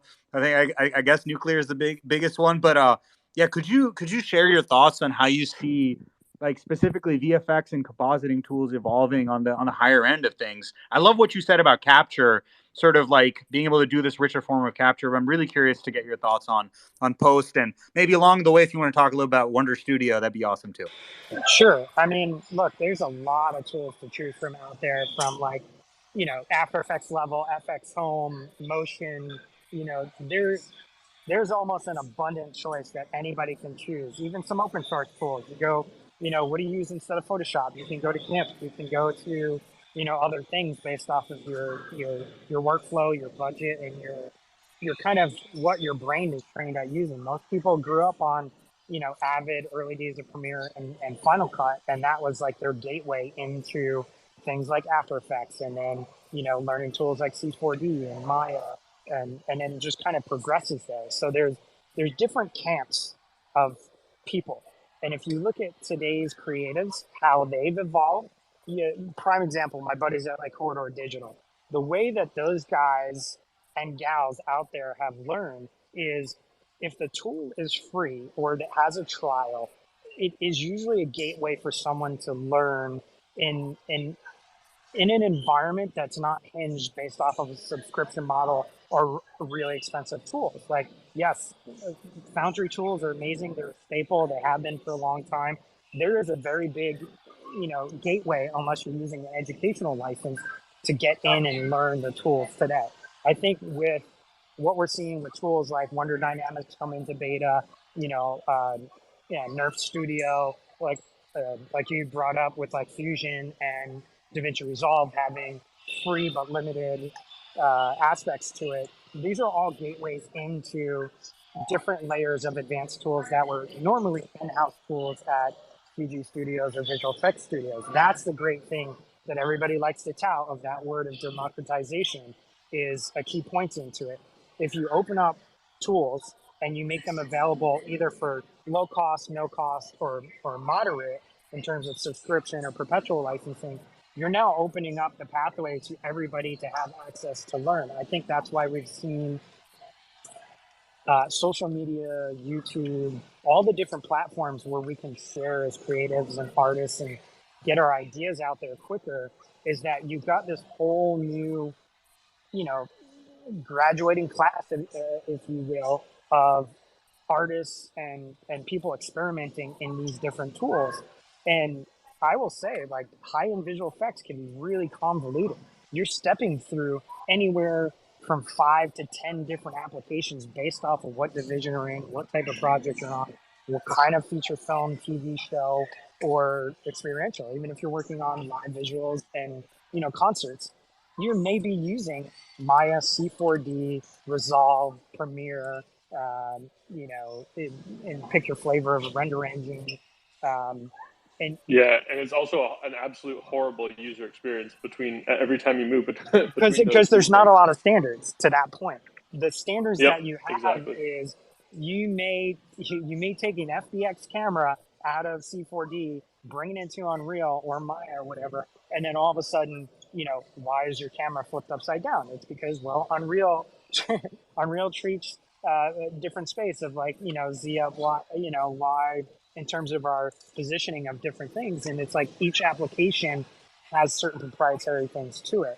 So kind of coming back circle again up to like the tools being opened up to different creators, and what's cool about things like Wonder Dynamics and a lot of the other tools that we're seeing, like every other week there's something new to play with, which is great. But the hard part about it is, one thing I say with a caveat of all the tools is please read the EULAs and the terms of service, because if you're working on high-end studio effects or you're working for a client or a brand or potentially will be, understand where the content is being generated from. If you're buying from marketplaces or you're using these cloud-based things, there's a lot of restrictions that you can't use some of these tools today for studios, for clients, for brands, because of terms of service, where the ownership is, who the IP is connected to, and where you're storing the data is a really big thing from my side in terms of visual effects. Of like, today I can't use half of these tools for studio work because of either EULA restrictions or IP and studio restrictions, because it's very strict on the security side of things. So that's just a little, make sure you're reading the terms of service of like where you're putting this data when it's rendering out these great effects for you, be it social media platforms or the new ones coming online. Because if you deliver, a render out, or, ProRes or QuickTime, and you're doing work for social media platforms or for, a high-end brand like Balenciaga or something like that, they're going to want to know where that content is generated from. And if there is something that gets locked to a certain cloud platform that goes bust in a year, or you can't provide all of the material source data to them, it's going to be a no-go from, a studio or brand. So just a little watch out for certain things on. Hey Jim, I had a question for you in regards to like interoperability. Just as you were talking, kind of had this thought. Do you think we could see obviously there's things like universal, there's codecs and file formats. Do you think you could see like a AI file converter? So you could go from like, hey, this is a Maya file and I need to transfer it over to Cinema 4D, or something, or like, I don't know, completely different. I don't know, After Effects to Final Cut or something like that. Do you think you I could use AI to recompile a file and actually put it into another program? Well, you could today. I mean, obviously, there's custom tools like that we have in visual effects studios and CG studios. But I mean, you're talking Yeah. about like a conformed container. That's what the hope that USDZ is as a container for kind of universal theme description. It's like, here's this container that it doesn't matter what CG material you put into it. Is the I key? love that. Yeah, it is like metadata gets lost as it goes in and out of all these different tools, whether they be proprietary in-house tools at a shop, or open tools like After Effects and Maya and Blender and things like that.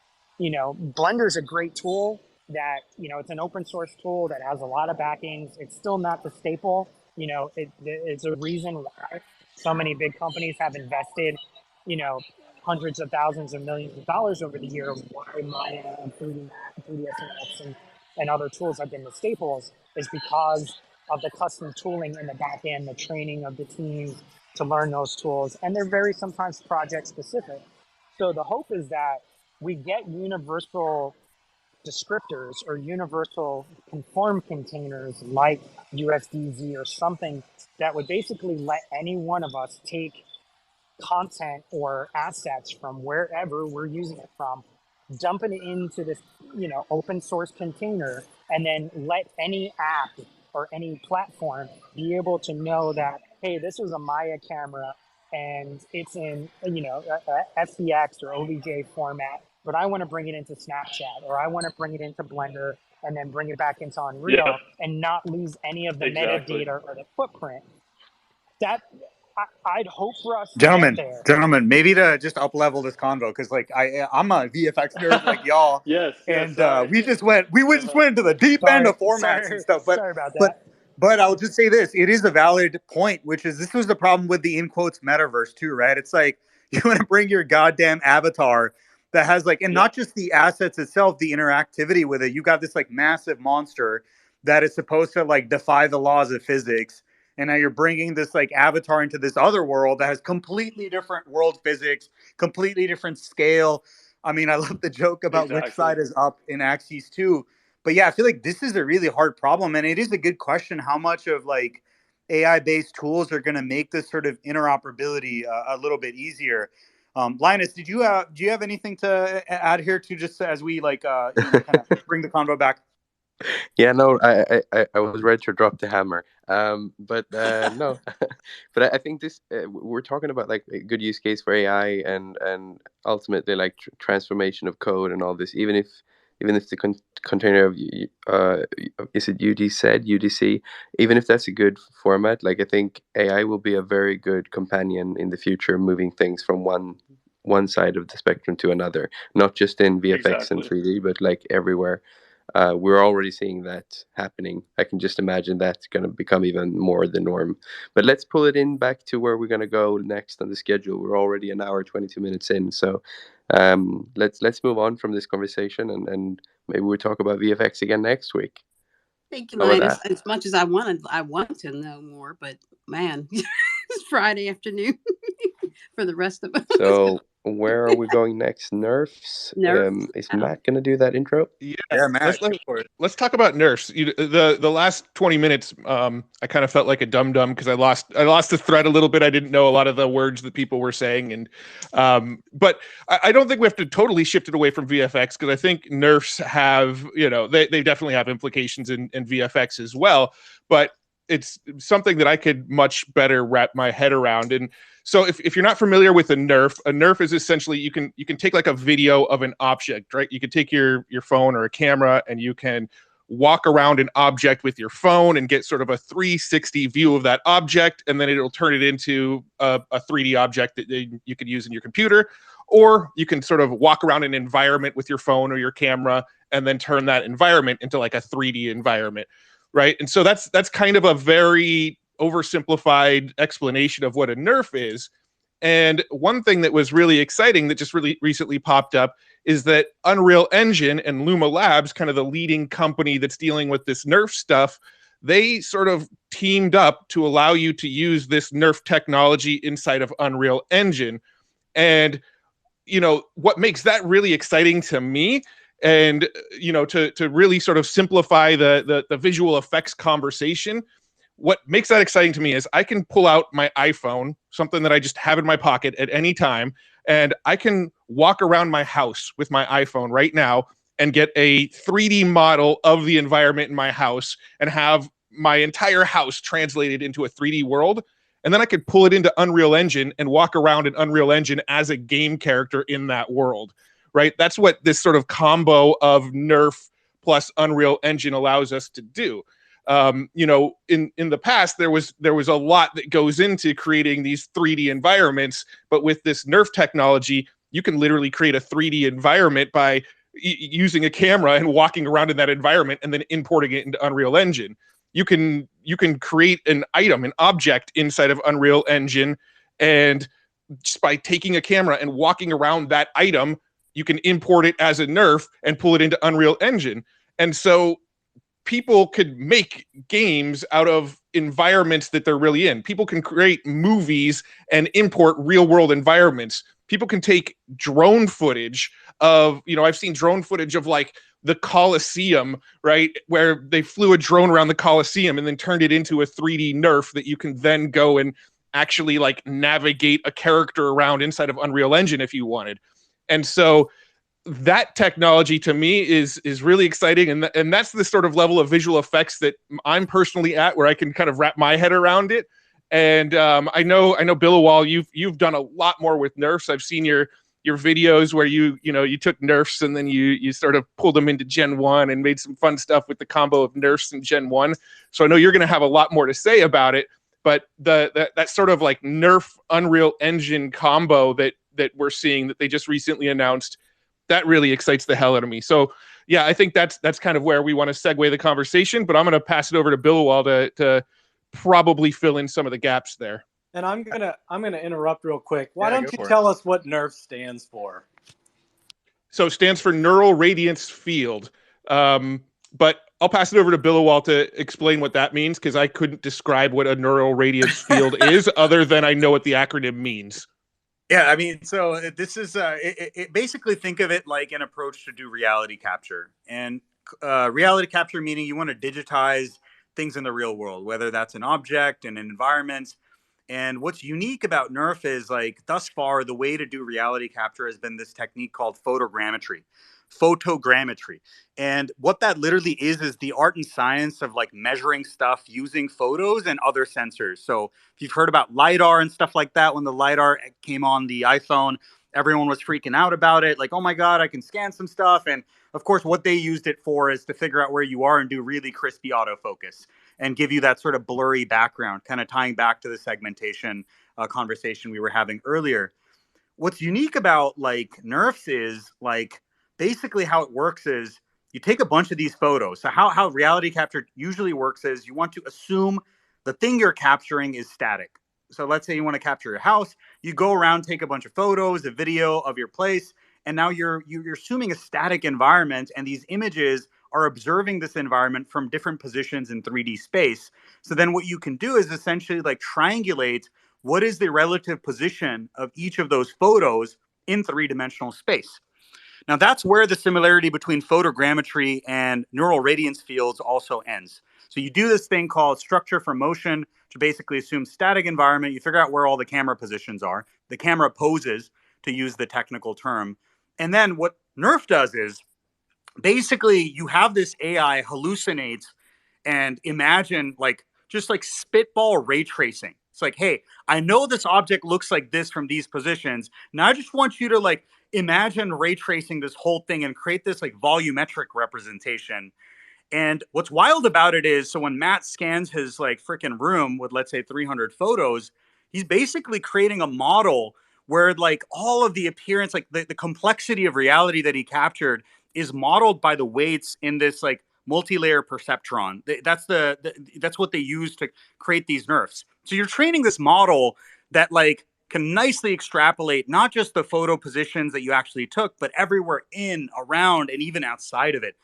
The beauty of this is, unlike photogrammetries, it just like, think of photogrammetry like old GTA. This shit looks like crap. It looks kind of boxy. It just looks kind of awful. And, you know, or like even Google Earth, for example, is photogrammetry. There's so much in reality that is like hard to represent with a 3D mesh. Like if you used any 3D software, think of like meshes like triangles, right? Triangles with textures on it. It's really only good at sort of modeling continuous surfaces. So if you're talking about things like hair, you're talking about material properties, reflections, refractions, maybe you're scanning a car, the glint and veneer on that window, all of that stuff is completely lost in photogrammetry. But with this like sort of view synthesis approach that neural radiance fields take, you can do that. What's especially wild, and this goes back to AI and just waxing poetic about this stuff, is like give a year-ish ago, it took like, I don't know, 12 hours to train a NeRF. Then NVIDIA Instant NGP dropped, and suddenly you could train a NeRF in like a minute. And that still was like, oh, you gotta like freaking use Colab to like, you know, like call map to pose the imagery. Then you gotta like wrangle some Python scripts and get this thing into like Instant NGP. And now Luma has this like completely doable inside an application that you can have on your phone. So it's super awesome that now, you know, all the definition aside, you've got this like immaculate way of capturing reality, whether that's object, people, places, things, and you can start building this library of your own sets, stages that you care about. And now you can then toss it into Unreal Engine and go wild. Like you could pull like a ghetto bedroom version of what Jim does for a living, right? Like, and start making visual effects in your bedroom. And so I'm super excited about it. And yeah, certainly like, I can't wait to see where this NeRF technology or any successor to that type of reality capture is going to take us. So hopefully that was a meandering but explanation of what NeRFs are and why it's cool. I had one quick an addition to that. I think that's just something like really cool to understand and the ramifications of this. And in reality, there are no flat surfaces. You can take any object and put it into a electron microscope, and you'll see how bumpy it is. It looks like the crater, like the surface of the moon. So like polygons are really frustrating to work with. That's what traditionally what all video games and movies and everything use for creating 3D objects, but they're flat surfaces trying to represent an actual like non-flat object. And this is much more akin to like atoms or molecules. Like the real world is made up of tiny little objects all glued together. And that's basically what you see when you see one of these NeRFs and you zoom through, and you definitely have to go look it up. You got to kind of have to see it to believe it. And it's all these tiny points, these almost like individual pixels mapped in 3D space. And that is actually a better representation of our reality than necessarily polygons in 3D is, which is really cool. And I just love how like this crazy like timelines are just getting compressed, right? Like to go from like state of the art research into product is just so much faster. And like, yeah, like I can't, I mean, to think that in 2011, right, like to do things like Google Earth or Apple Maps, you needed like a frickin' data center and you needed to fly like planes around. And now you can like go buy a $200 frickin' drone and like scan your house, right? And like, I don't know, like uh, stage a zombie apocalypse video game inside of Unreal Engine in a weekend, right? Like it's just absolutely wild the rate at which this stuff is going. But again, these are all building blocks, right? You compose these building blocks together and you can do really dope stuff with it. What about Blockade Labs, like the Skybox? Did we talk about that? I don't think we got to that yet, because as we tie it all together, I know I've been playing with that a lot. I don't know if anybody else has, but so I've played with Blockade Labs a little bit, and I actually think the absolute best person to explain what's going on in Blockade Labs is AP, because he developed similar technology to that before Blockade Labs came out with his latent lab. So I would love to hear AP talk about. Thank you. Essentially on Stable Diffusion, but AP is probably the absolute best person to explain that. Yeah. Okay. So let's see. So yeah, Blockade Labs has a really impressive 360 image generator So the people on their machine learning team are like Scotty and Zippy.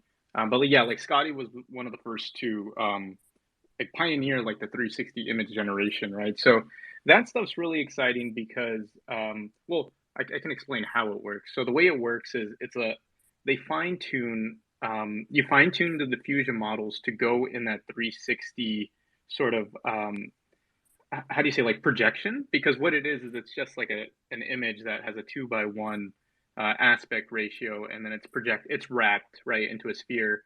So then like you can view it in this sort of this like rotate around, like change the camera perspective thing. So yeah, but they do it like very, very well.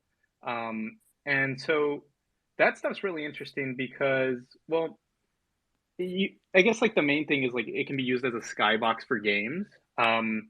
But I think like a lot of like the nerf stuff takes it a step further, right? Because like you're very much so like still confined by like a 360 image. So there's a lot of things that like can take that a step further, right? Like you can implement like a depth map to the 360 image so that you could like move around in it, but you would still be confined a little bit. So like there's some interesting places you could take that tech for sure.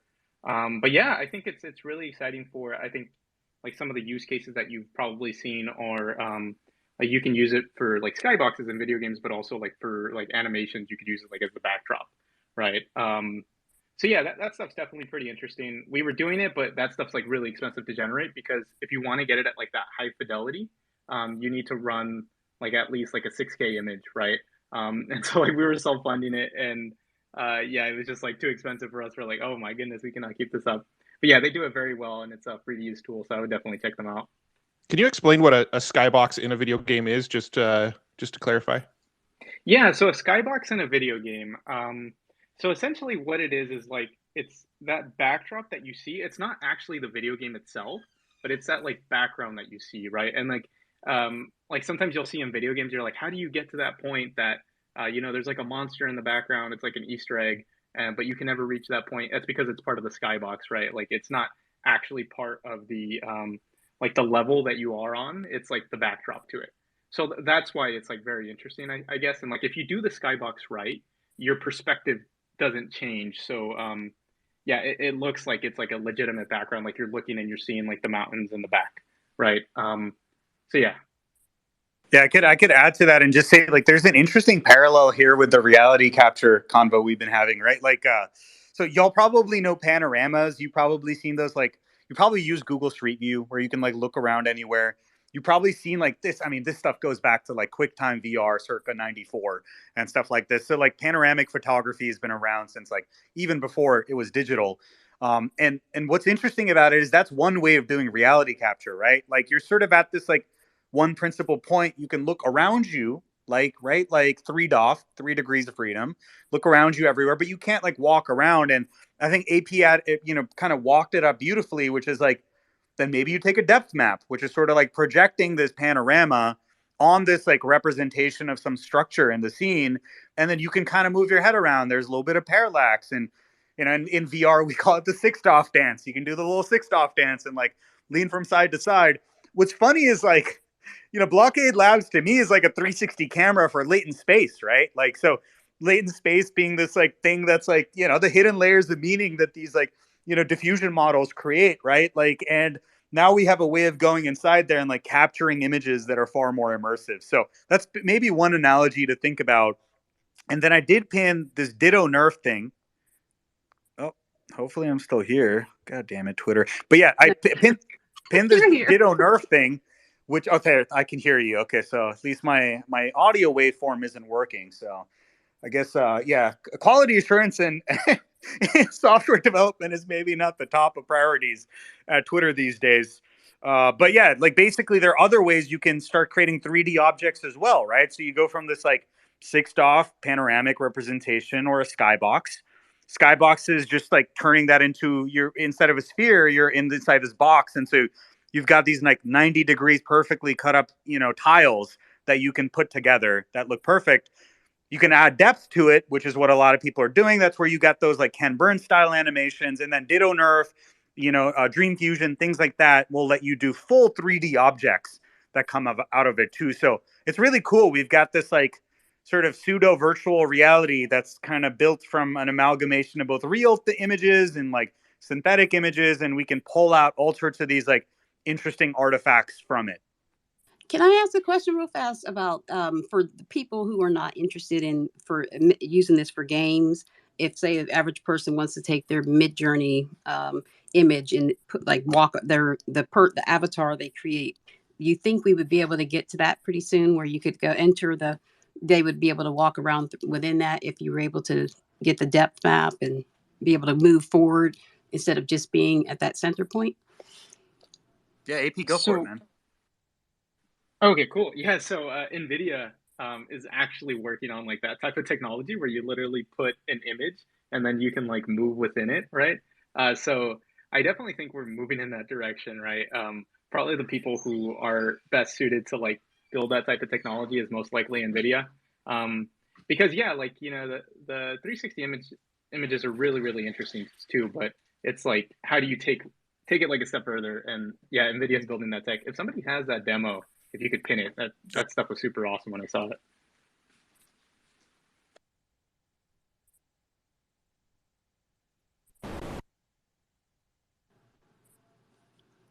Billawall, I think I'm losing people because of the connection. So I think I got to get him back on there. But Linus, are you there? Can you hear?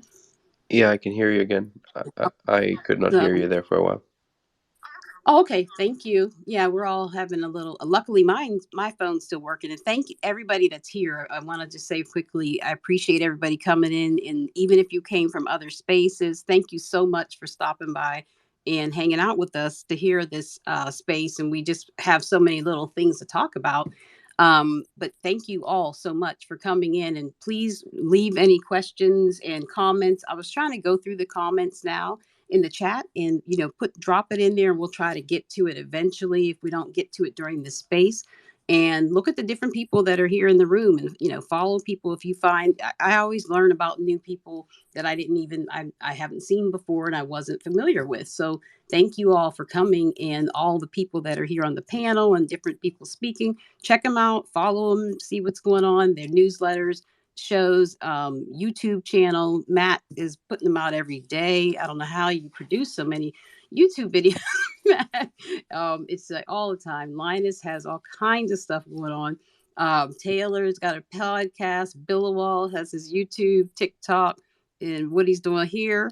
Everybody, please just kind of come out and support each other so we can all continue learning from each other and adding to the conversation. If there's something that you want us to talk about, please put it in that comments in the chat, and I really appreciate it. But what are we moving to next? I think I got everybody back. Let me see where I have to get Billawall back on here. Let me see. Yeah, so hopefully this isn't too far off the topic of what we were talking about, but I think what really excites me is, so I made a YouTube video, I think I put it out last week, where I made an entire video game using GPT-4, and it's just like a real simple platform game where the background was generated with Midjourney, the code was generated with GPT-4, my little character was created with Stable Diffusion, and I made this whole video game purely using AI.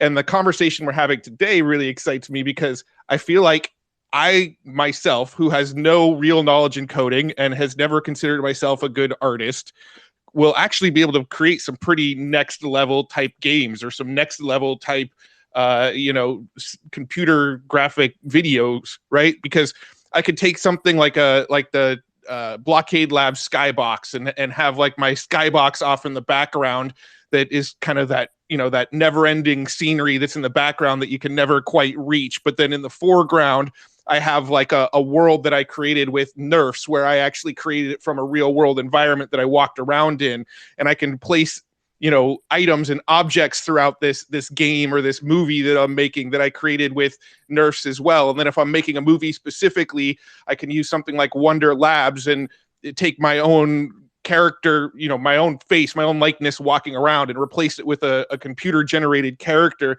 And so I think what really excites me about all of this is not any one of these individual technologies we've been talking about in isolation, but that sort of blend of just mashing all this stuff together and going, okay, what can we create when we take this toy over here and this toy over here and this toy over here and just bring them all together. And now me, who I've never made a video game in my life up until a week ago, is now building something in Unreal Engine that can probably hold up and do pretty well on Steam. You know, and I think that's what really excites me about all of this is the use cases of starting to bring all of this stuff together and taking the various parts and bringing them into something cohesive and exciting and fun. So I just wanted to add that to the conversation while we were waiting for Billawall to get his mic back up on stage. Well, that's a great point, Matt. Thank you so much for saying that, because that's exactly how I feel. I'm not, I've learned how to code, but I wouldn't call myself a developer or anything like that. But artist in designing, creativity, that wasn't really how you would describe me. But I do have a lot of creative ideas, and there's things that I never thought I'd be able to do. And now I can, because I'm messing around trying to figure out what am I going to do with the Skybox. I have a whole several. I finally trained the generator in scenario, and I'm like, wow. And I got a couple in Prompt Hunt. Addison's still there. Thank you, Prompt Hunt. Please go visit that site. It's so awesome with the themes. It's so cool. But scenario, Orbify, these different Leonardo. There's so many different platforms we have to choose from. And then lately I've been getting a lot of comments when I post things about different sites that I'm using, different generators, and people keep saying, well, it's not as good as Midjourney. It's not as good as Midjourney. Midjourney is still better. I said, but why? It's not. I'm not putting it out there to compare it. I'm showing people that there's plenty of other things that you can use besides Midjourney, and it helps me learn how to prompt better and what I can do in the different types of ways that I can take something from one of those and go to a different site, or blend it and use it as a reference image and create all kinds of things and then make it into a video or animation or whatever. So there's so many things that are out there. And using Chat GPT, I've been using Josh Cross had that mega prompt. I know you had one too, Matt. Thank you so much. But for a Midjourney image prompter for V5, with using chat or using GPT-4. So I've been using that lately, but then I take that and then it gives you really good ideas to start with. And then I kind of tweak that as I go. So it's like a constant learning experience in trying to use all these different tools. And I'm learning more about photography and different, depth of field. I didn't know what any of that meant before. So I'm just so glad that I can be a part of that. And I hope a lot of the people in the audience don't think you're not technical enough to do these things. We can all do this. And it's something that it's whatever, don't let your self-limiting beliefs, hold you back. You can create whatever you want, video games, books, movies, whatever. Go ahead. You've been waiting. Hey, everybody. Can you hear me? Yes, I can. Thank you. Hey, this is a fantastic conversation. Been here for about 45 minutes, I think now. Just a bunch of what I consider geniuses up here. So not sure if I belong, but just wanted to say to echo Matt and you, Heather, just deep diving AI, honestly, the last 4 weeks has really kind of opened my eyes to a lot of things, but just, the opportunity to, end the gatekeeping around art, right, and creativity. And obviously, the internet has already kind of done this to a degree, but the opportunity to just kind of, empower each other and communities and people to, like Matt was saying, is just really kind of take ownership over, everyone's got ideas, kids, I have a daughter who's 3.5, they just have so much creativity at their fingertips. And if you're not familiar with the tools and the latest in tech, it can be intimidating, right? It can be kind of like, well, where do I start?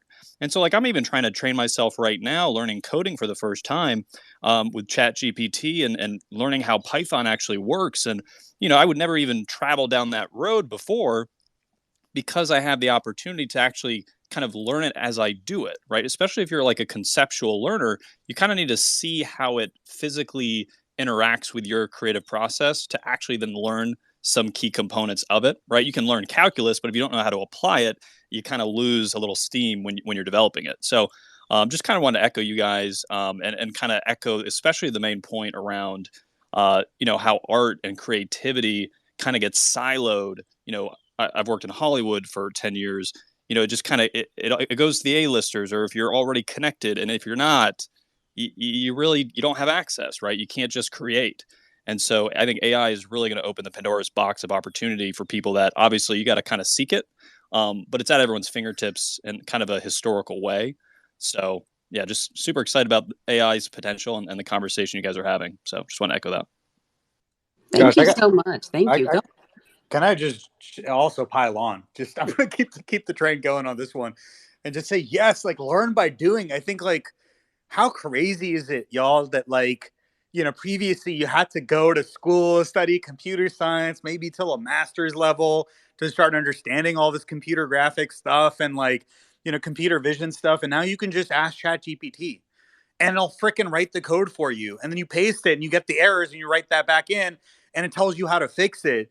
And then you've got things like Copilot. You build a decent understanding of, like, how to, like, just code, like, even just like basic spaghetti code. And then you can use Copilot, right? And so, like, I think gone are the days of specialists. Like, that's, maybe more philosophical thing I've been thinking about, but, like, now you can duct tape all these things together and there is no better way to learn by doing. You don't even need to know what half the stuff does. Like, functionally, if you do this and you get that, and then you put that together with this, and then that's how you learn. I think what a freaking amazing way to learn. And just also to say that we need more artistic voices. Like, as a product person, I'll say this. I pinned this freaking, recent paper by AK. This is like another one. We were just on this note. It's a perfect example. If you go click on the tweet and look at it, this is like, the thing AP and I were talking about, where you could go from, like, a 2D image to a 3D object, right? Like an actual 3D object. And the goddamn example the researchers decided to use is a freaking fire hydrant. Can we, like, come up with something slightly more? Like, you just trained a state-of-the-art thing that goes from a freaking 2D photo, a single photo, to a 3D model, and fire hydrant is, like, your hero visual. So all this to say, these building blocks, again, have not been put together in even obvious combinations. So literally nothing should be holding you back, because now is the time to start playing with this stuff. And you don't got to go hunt that thing online 74 and figure out what that is. You just ask this, like, AI Copilot to help you create and learn by doing. And a lot of people don't realize that even when you're doing that, you're learning. It's not like you're just copying and pasting and moving along, because even if you do that, you're not really going to be able to make much. You might be able to get a website up and running, but what do you do after that? You don't understand all the processes. You don't understand the CSS. You can use frameworks and different things like that, CSS frameworks or HTML libraries, but it's what are they going to do for you if you don't know what they mean and how they interact with other things?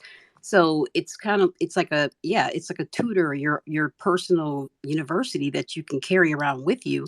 So that if I had this when I was learning how to code, and I went through a 6-month boot camp, paid quite a bit of money for it at a university, I wish I could have had Chat GPT or anything to tell me why I couldn't get my, div straight and what the heck was going on with my boxes or whatever, or my algorithm, whatever you're building for, password generators or carousels, just to be able to do that. Then it would just supplement what I was learning. But then there's also free education out there for coding. And I didn't even know Free Code Camp existed before I paid for this course. But you use all those things. I use it along with what I was learning.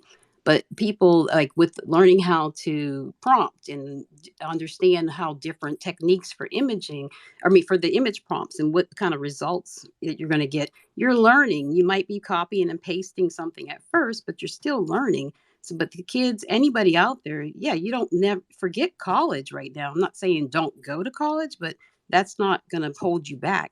People are getting paid so many people are needed to do these little basic things that seem basic, but video editing, how many people really can do that? Audio editing, creating, copywriting, but being able to scale up and do more.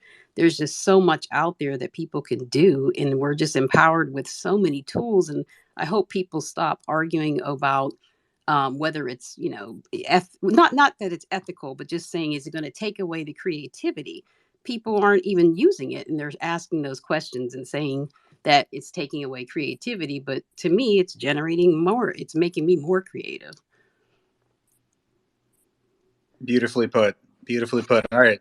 I think we're coming on time here. Maybe should we wrap this up? I think we're ending on a very good, like, inspirational note too. So Yeah, we are. Yeah, we did pretty good today. I hope the audience is, satisfied. And thank you for listening to this philosophical discussion, but also learning discussion, because you just take it throughout the week and use it to kind of catch up with whatever else is happening. And I hope that we were able, to connect these dots, give you a little bit more information, and at least so you know where to go in the future.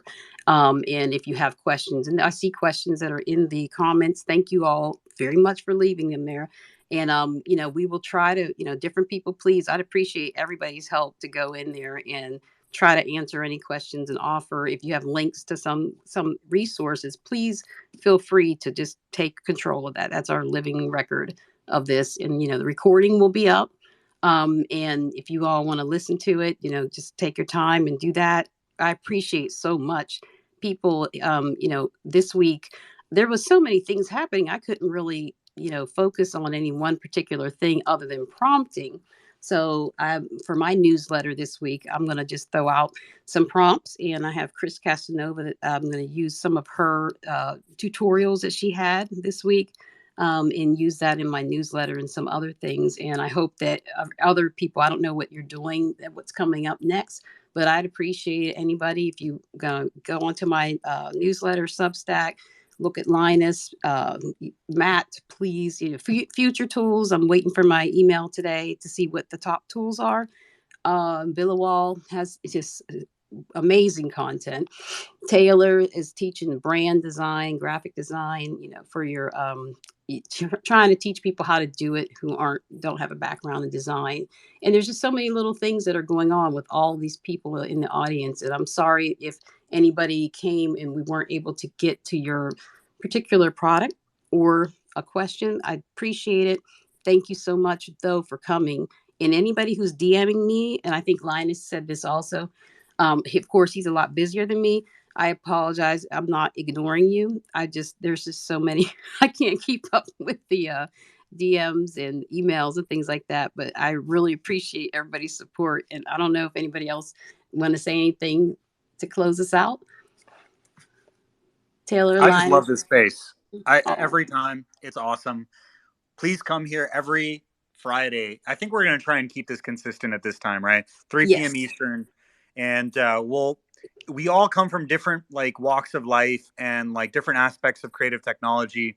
But that's sort of the theme. We're sort of like more artistic design, creator, product bent. And then we just help each other drink from the fire hose, right? And then we like get awesome people like AP, Carbon, Jim up on stage. Block, thank you for stopping by. Sarah, of course, Vicky. And it's just like every time like this conversation, we have like a wisp of an idea, the way we'll take this conversation. And then it organically takes this like amazing, beautiful, like, a journey through the forest. And so every time there's a lot more uncharted territory to run. So all I'll say is like, save the space and like block this time out and join us again next week. And like, tell other people about this stuff too. Like, I'm not even gonna like screw plug in our own stuff. Like, just come back here next time and we're gonna have like a dope ass time. So that's what I got to say. And again, you can shameless plug yourself in the comments and just put it out there. Why not?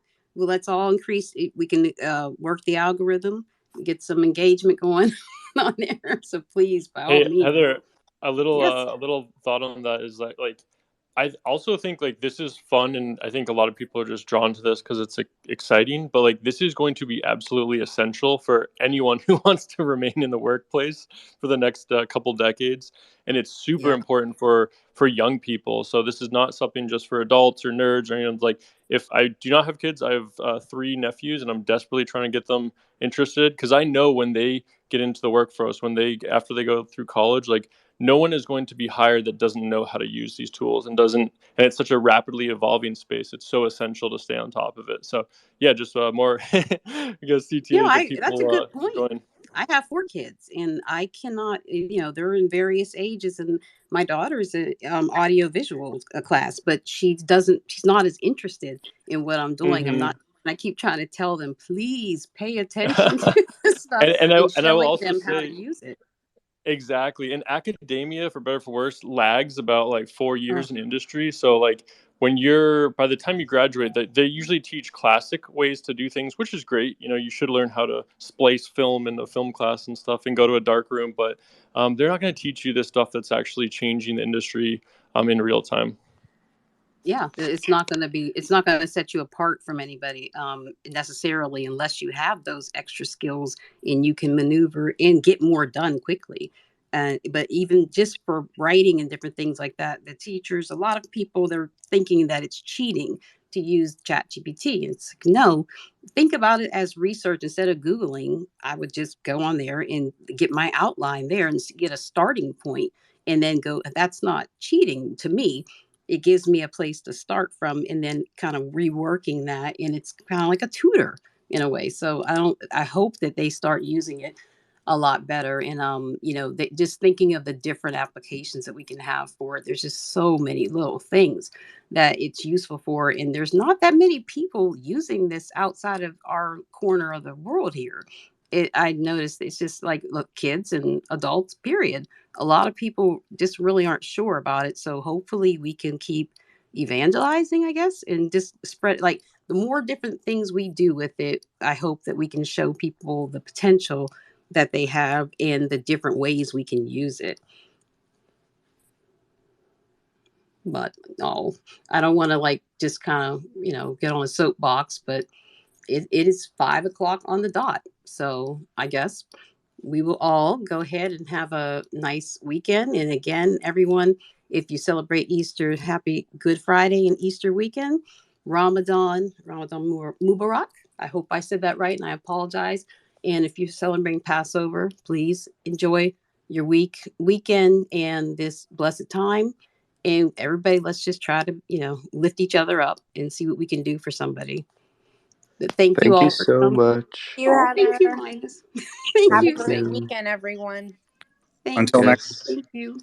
Bye. Until next week. Bye Bye. bye. Thanks, everyone. It never Bye. stops, Linus. It never stops. Bye. Bye, everybody. Thank you so much.